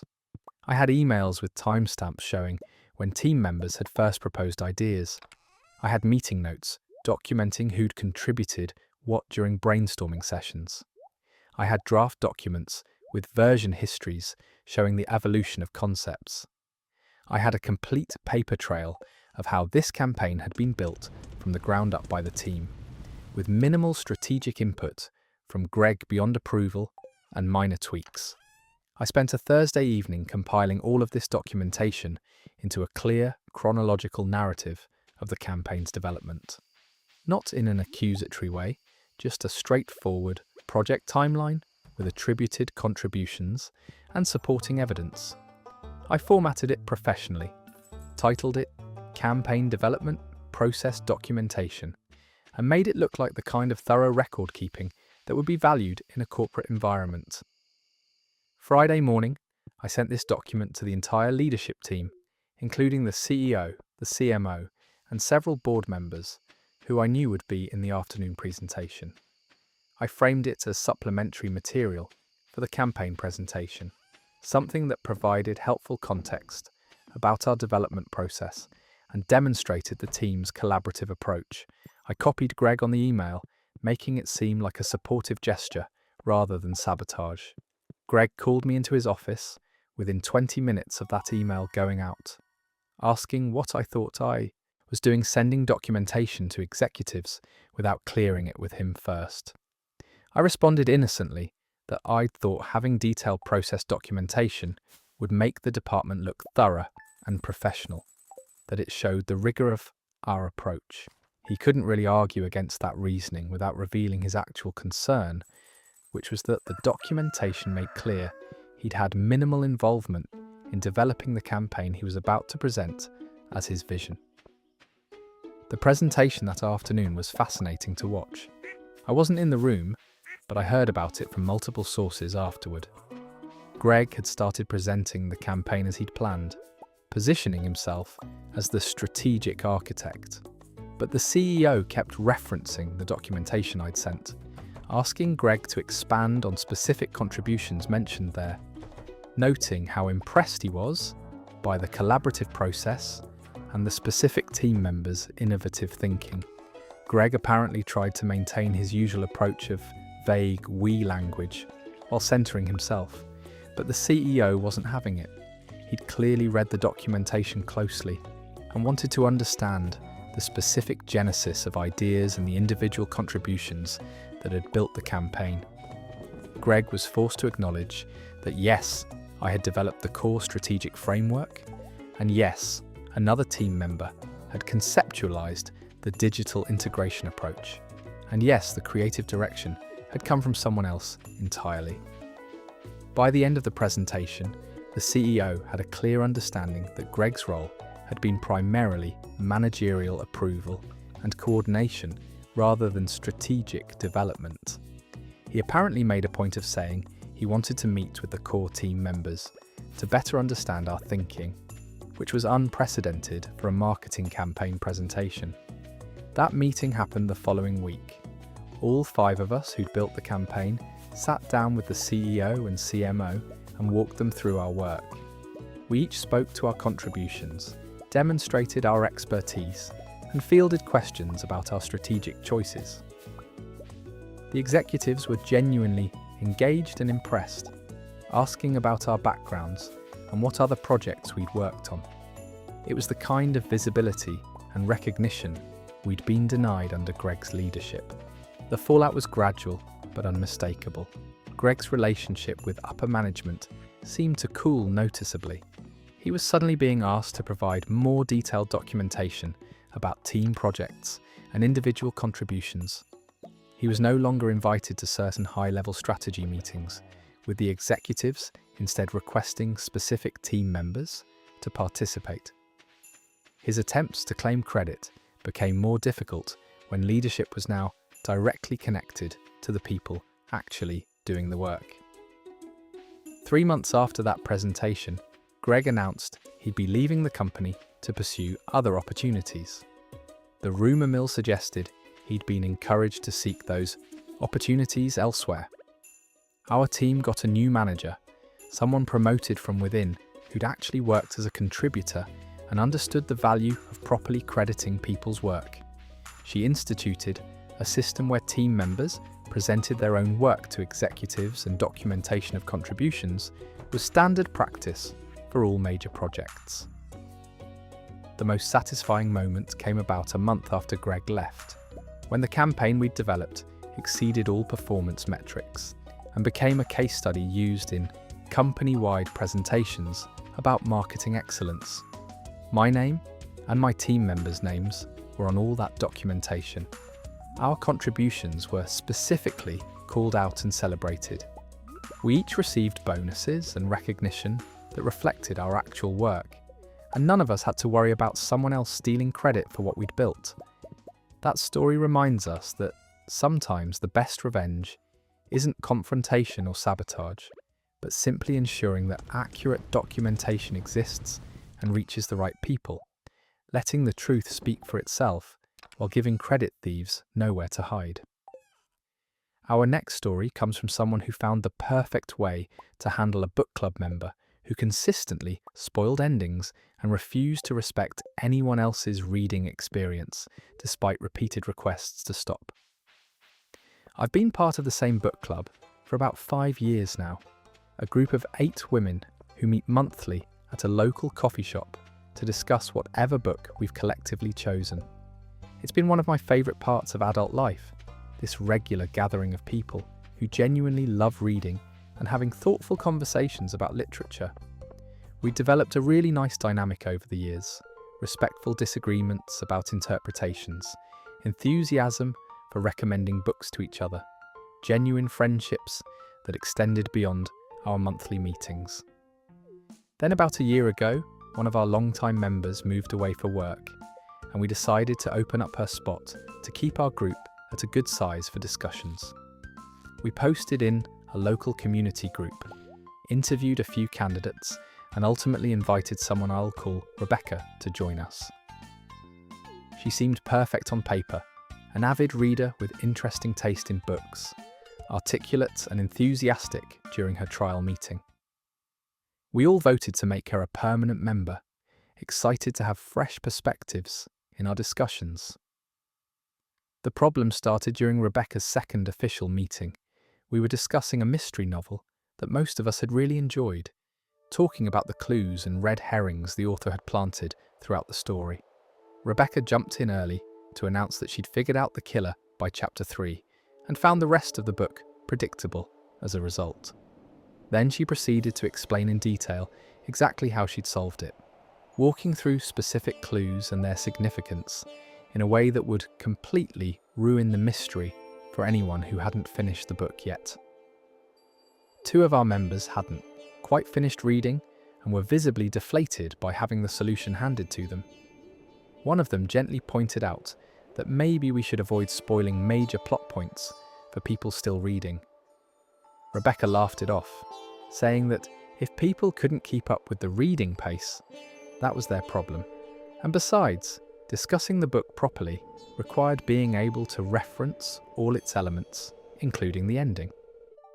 We tried to smooth things over, reminding everyone that our informal policy had always been to avoid major spoilers until everyone confirmed they'd finished, or at least to give spoiler warnings before discussing endings.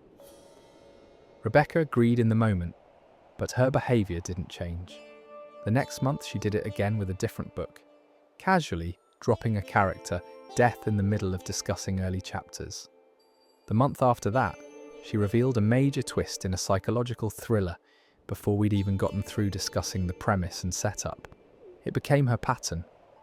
Rebecca would finish books early, usually within a few days of our selecting them, and then seem incapable of discussing anything without referencing later plot developments and endings. When people would remind her about spoilers, she'd get defensive, arguing that we couldn't have a real discussion if we had to tiptoe around the actual substance of the books. She'd point out that we were a book club, not a spoiler-free zone, and people needed to finish the reading if they didn't want things revealed. The thing was, most of us did finish the books. We just wanted to discuss them in a way that built naturally, starting with initial impressions and early chapters, before moving into deeper analysis that required knowledge of the full story. Rebecca's approach felt like skipping to the end of a conversation, robbing everyone else of the pleasure of discovery and organic discussion. Several members stopped participating as actively, knowing that Rebecca would likely spoil something if they admitted they weren't quite finished. We tried addressing it directly as a group. During one meeting when Rebecca wasn't there due to a work conflict, we discussed how to handle the situation. We decided to be more explicit about our spoiler policy, sending out an email to everyone reiterating that we'd avoid discussing endings or major plot twists until we'd confirmed everyone had finished, and that we'd use a clear spoiler warning system for anything that might ruin the experience for someone still reading. Rebecca responded to that email, agreeing to be more careful, but nothing changed. If anything, she got worse, seemingly unable to discuss even basic elements of a story without referencing how they paid off later. It felt almost compulsive, like she was so proud of having finished early and understood the complete picture that she couldn't resist demonstrating her superior knowledge. Or maybe she just genuinely didn't understand why spoilers mattered to other people. After 6 months of this, 3 of our original members were talking about leaving the group. The joy had gone out of our meetings, replaced by a tense atmosphere where people were afraid to admit they hadn't finished or share their in-progress theories because Rebecca would immediately confirm or deny them with information from later chapters.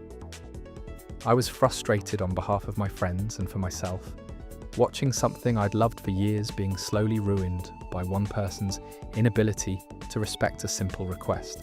That's when I decided to fight fire with fire, but with a twist.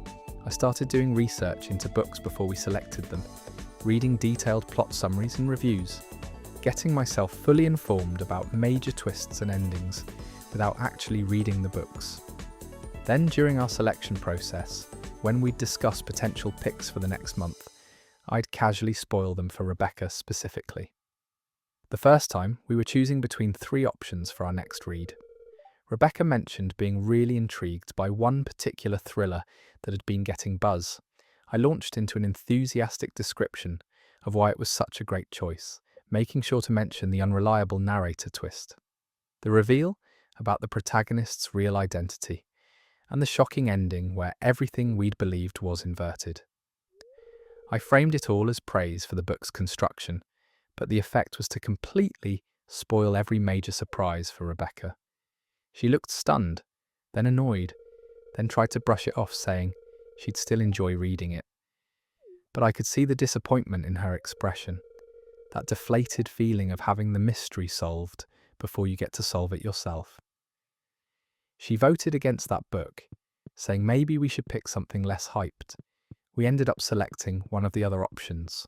I continued this strategy for the next several months. During our selection discussions, I demonstrate extensive knowledge of potential picks, always making sure Rebecca heard detailed descriptions of plot developments and endings. I'd pull up reviews on my phone that contained spoilers and read relevant passages aloud. I'd reference discussions from online book communities where people had dissected twists and reveals. I made it virtually impossible for Rebecca to approach our selected books without having major elements spoiled. The key was that I presented all of this as enthusiasm and helpful information for our selection process, never as retaliation or targeting Rebecca specifically. I was just being thorough in researching our options, making sure we picked books with interesting structures and satisfying payoffs. If that information happened to spoil the reading experience for someone, well, we were a book club having discussions about books, not a spoiler-free zone.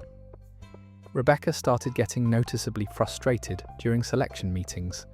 She'd suggest books, and I'd immediately pull up detailed analyses. She'd express interest in a particular mystery, and I'd explain exactly how the mystery was solved. She tried suggesting we choose books without researching them so extensively that we should go in fresh. I countered that we should make informed decisions about our monthly picks, that knowing a book's structure and quality was important for selecting works worthy of discussion. Other members started catching on to what I was doing. A few of them began participating, looking up information about potential selections and sharing key plot points during our discussions. It became almost a game, seeing how much we could reveal about books during the selection process. Rebecca was visibly deflating. The enthusiasm she'd previously shown for being first to finish and most knowledgeable was now turned against her in the form of having nothing left to discover. After about 3 months of this, Rebecca brought up the spoiler issue again, but from the opposite angle. She mentioned that maybe we should be more careful about revealing too much during book selection. That part of the fun was going into a book not knowing all its secrets. The irony was beautiful. Several of us pointed out that we were just having thorough discussions about potential reads, that if someone didn't want things revealed, maybe they shouldn't participate so actively in selection conversations. Rebecca went quiet for a moment, and I could see something clicking in her expression. She apologised, actually apologised, saying she was realising how frustrating it was to have a book spoiled and understood now why we'd been asking her to be more careful. She admitted she'd been thoughtless about other people's reading experiences and promised to be more mindful going forward. To her credit, Rebecca actually followed through. Her behaviour at meetings changed dramatically. She'd catch herself starting to reference later plot points and stop mid-sentence to ask if everyone had finished. She'd frame her observations in ways that didn't reveal outcomes. She'd actively work to discuss books in a more linear fashion, focusing on what we knew at various points in the story, rather than immediately jumping to analysis that required complete knowledge. The transformation took a few meetings to fully settle in, but eventually we got back to the dynamic we'd had before Rebecca joined. Discussions became fun again, exploratory and building naturally rather than having conclusions handed to us immediately. Members who'd been quiet started participating actively again. The tension that had characterised our meetings for months dissolved. Rebecca and I never explicitly discussed what had happened, the months where I'd systematically spoiled books for her during selection processes.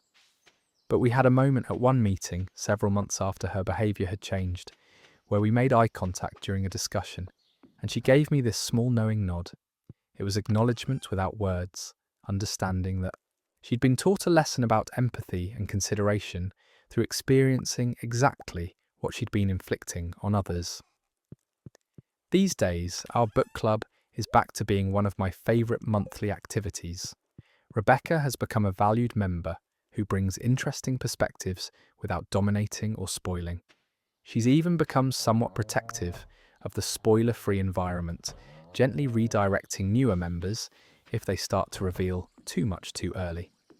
And I've stopped doing extensive research on books before we select them, no longer needing that ammunition now that everyone respects our shared reading experience. That story reminds us that sometimes empathy requires walking in someone else's shoes, and the most effective way to teach consideration isn't through requests or rules, but through giving someone a direct taste of exactly how their behaviour feels to those on the receiving end. Our next story comes from someone who discovered the perfect solution for dealing with a chronic meeting hijacker who wasted everyone's time with irrelevant tangents and self-important monologues. I work as a project coordinator at a consulting firm where meetings are an unavoidable part of daily life. Most of our meetings are actually productive, focused discussions where decisions get made and problems get solved efficiently. We have good meeting culture for the most part, with people respecting agendas, staying on topic, and being mindful of everyone's time. Then about 10 months ago, our department hired a new senior consultant I'll call Brian, and our meeting efficiency went straight off a cliff. Brian came from a competitor firm where he'd apparently been quite successful, and he joined our team with the kind of confidence that borders on arrogance. In his first week, he made sure everyone knew about his impressive track record, his high-profile clients, his innovative approaches that had revolutionized processes at his previous company. He had an opinion on everything, and seemed to believe that every opinion he held was valuable enough to share at length regardless of relevance or timing. The problems became apparent in his first project kickoff meeting. We'd allocated an hour to review objectives, assign responsibilities, and establish timelines. Standard stuff that usually took about 45 minutes, leaving time for questions and clarification. Brian derailed the meeting within the first 10 minutes by launching into a detailed story about a similar project he'd handled at his old firm, describing their approach in exhaustive detail, explaining why their methodology was superior, and suggesting we completely restructure our planned approach to match what he'd done before. His monologue lasted nearly 20 minutes. Every time someone tried to redirect back to our actual project, he'd acknowledge the comment and then continue with another aspect of his previous experience. By the time he finally wound down, we'd burned through half hour meeting time and hadn't actually accomplished any of the agenda items. We ended up rushing through assignments and leaving with incomplete planning, which created problems throughout the project. This became Brian's consistent pattern. Any meeting he attended would inevitably be hijacked by his stories, his past experiences, his opinions on tangentially related topics, his philosophical musings about business strategy. He had this ability to connect any discussion point to something he wanted to talk about, no matter how tenuous the connection. Talking about Q3 budget projections, Brian would launch into his thoughts on the fundamental problems with quarterly reporting cycles. Discussing a client communication strategy, Brian had a 15-minute anecdote about a difficult client from 5 years ago that somehow never quite arrived at a relevant point. What made it especially frustrating was that Brian was senior enough that openly shutting him down felt risky, particularly for those of us in coordinator or junior consultant roles. He'd been hired at a level that suggested his input was valuable, and questioning whether his contributions were actually useful felt like challenging someone the company had designated as an expert. Our department head seemed reluctant to address it directly, possibly because Brian's hiring had been a coup of sorts. Bringing in someone with his reputation and admitting he was a meeting disaster would reflect poorly on that decision. The time waste was substantial. Meetings that should have taken 30 minutes were stretching to an hour. Hour-long sessions were requiring follow-up meetings because we'd run out of time before completing the agenda. People started padding meeting invites, scheduling 90 minutes for discussions that should take 45, just to account for Brian's inevitable tangents. The inefficiency was affecting project timelines and team morale. I watched this pattern for about 2 months, feeling my frustration build every time a meeting got derailed. The breaking point came during a critical client presentation preparation meeting. We had 3 days before a major pitch, needed to finalize our approach and presentation materials, and had scheduled a 2-hour working session to get everything locked down. Brian joined 15 minutes late, interrupted the discussion in progress to share his thoughts on presentation philosophy, and then proceeded to dominate the meeting with stories about his most successful pitches and his theories about client psychology. 2 hours later, we'd made minimal progress on our actual presentation. Brian had talked for probably 90 minutes of that time, and while some of his points were theoretically interesting, none of it helped us complete the specific task we'd gathered to accomplish. We ended up having to schedule an evening emergency session without Brian to actually finish our work, meaning people had to stay late because one person couldn't stay focused on the task at hand. That's when I decided to take action. I started documenting every meeting Brian attended, tracking how much time he spent speaking versus how much time was allocated for his agenda items or relevant input. I created a simple spreadsheet noting the meeting purpose, scheduled duration, Brian's talk time, and whether his contributions were directly relevant to the meeting objectives. The data was damning. In a typical 1-hour meeting, Brian would speak for 30 to 40 minutes, and only about 20% of his speaking time was actually germane to the discussion at hand. But documentation alone wasn't going to change anything. I needed a strategy that would make Brian's behaviour impossible to continue without directly confronting him or requiring management intervention. I decided to weaponize meeting best practices, implementing extremely rigorous meeting structure that would box Brian in through process rather than confrontation. I started by volunteering to facilitate more meetings, positioning it as taking some burden off other team members. Once I was facilitating, I implemented strict agenda discipline. Every meeting began with a clear review of objectives and time allocations for each agenda item. I assigned a timekeeper role, rotating it among attendees, whose job was to give warnings when we were approaching time limits for each section. I introduced a parking lot system for off-topic items, immediately redirecting any tangent with a pleasant acknowledgement that it was interesting but not directly relevant, and suggesting we capture it in the parking lot to potentially address later if time permitted. The first meeting I facilitated with these new structures, Brian tried his usual approach. We were discussing project resource allocation, and he began launching into a story about resource management at his previous firm. I let him go for about 90 seconds, then politely interrupted to thank him for that perspective and ask how it specifically related to our decision about whether to allocate 2 or 3 developers to the front-end work. He attempted to continue his broader point, and I redirected again, noting we had 4 more agenda items and needed to focus on the specific decision point at hand. I asked if his experience led to a recommendation of 2 or 3 developers. Forced to give a direct answer rather than continue his monologue, Brian said 3 developers and tried to expand on why. I thanked him for the input, noted it for the group, and moved on to hear from others. He looked slightly stunned at being managed so directly, but didn't push back. Throughout that meeting, every time he started to wander off topic, I'd use the same technique: acknowledge his input, extract any relevant decision or recommendation, and move forward. Other people started noticing that meetings I facilitated were dramatically more efficient.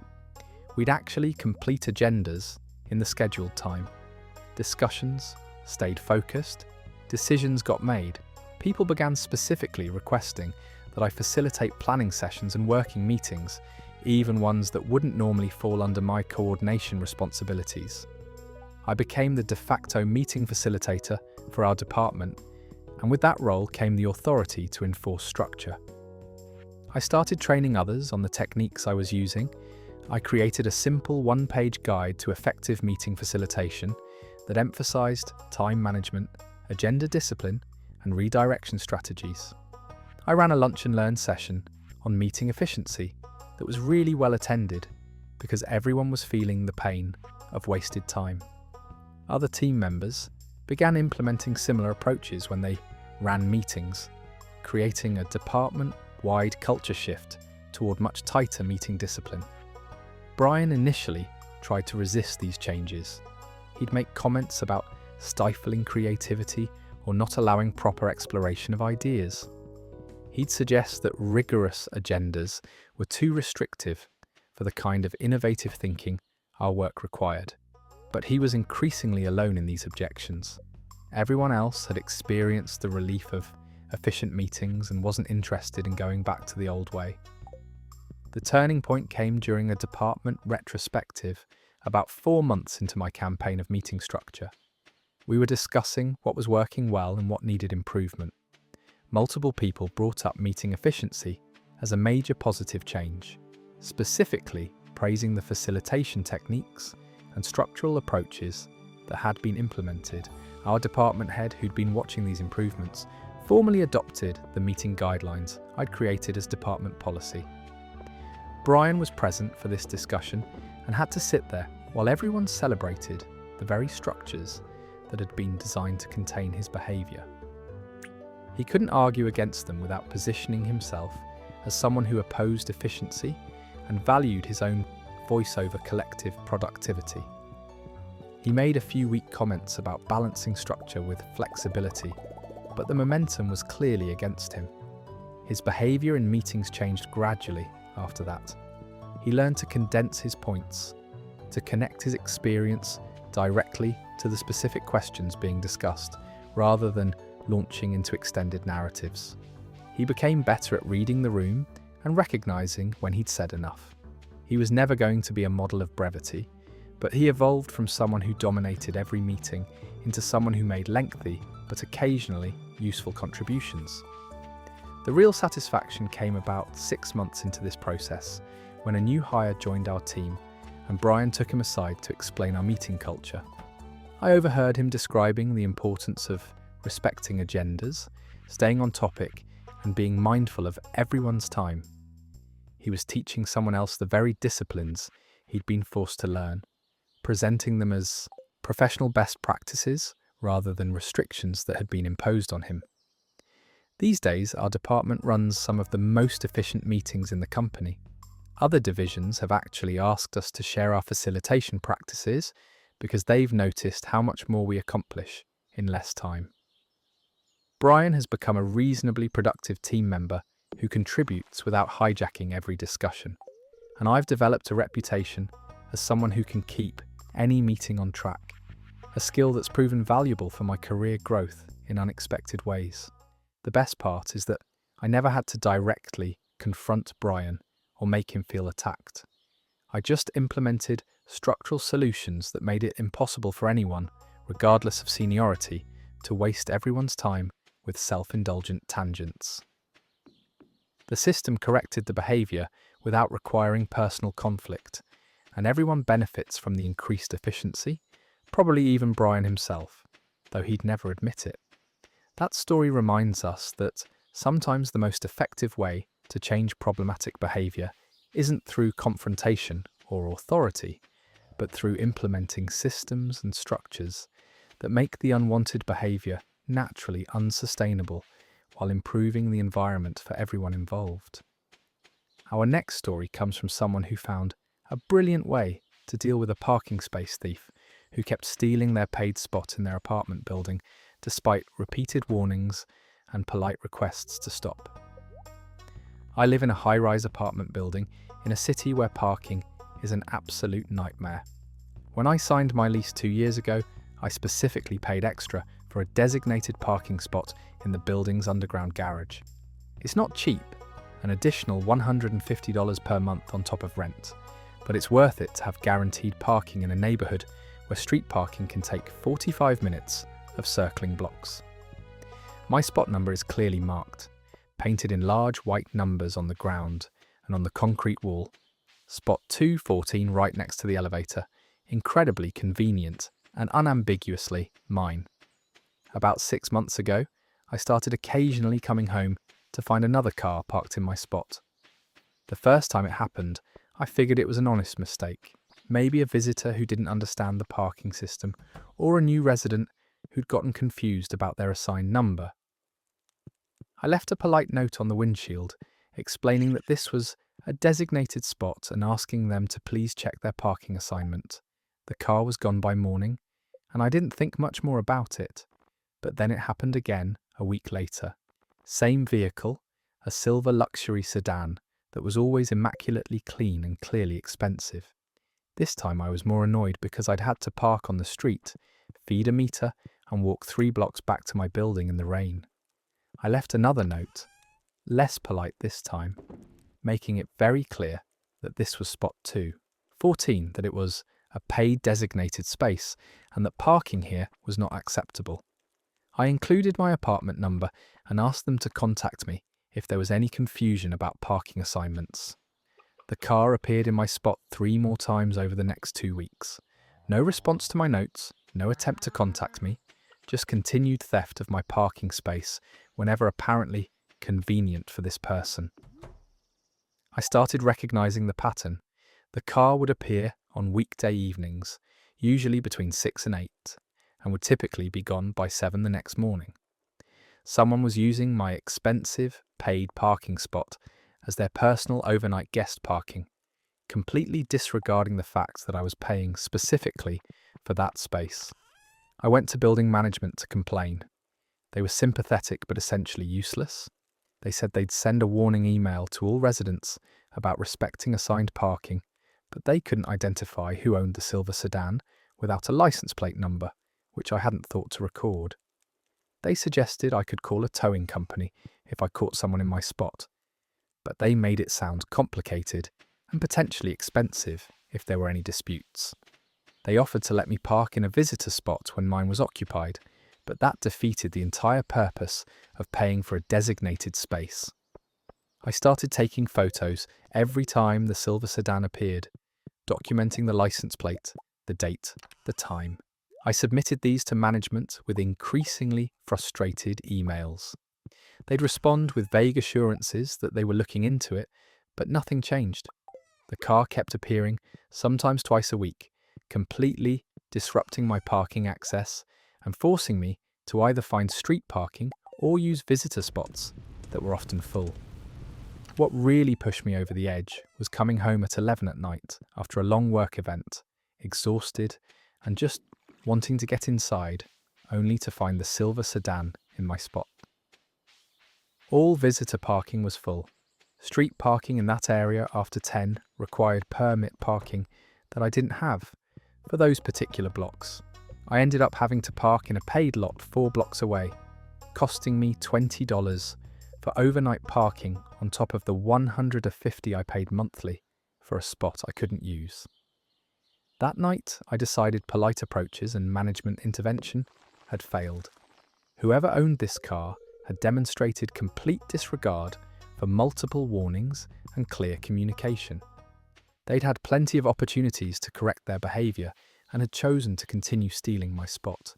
It was time for consequences that would actually motivate change. I did some research into parking enforcement and property rights.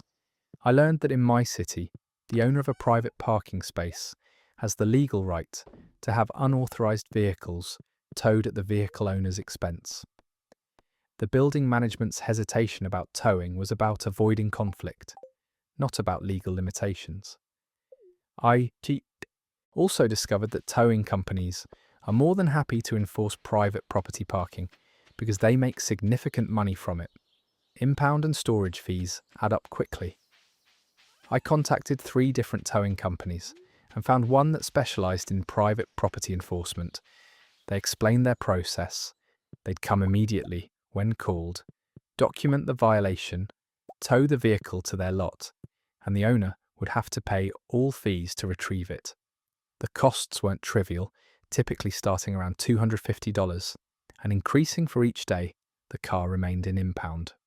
Perfect. The next time the silver sedan appeared in my spot, I was ready.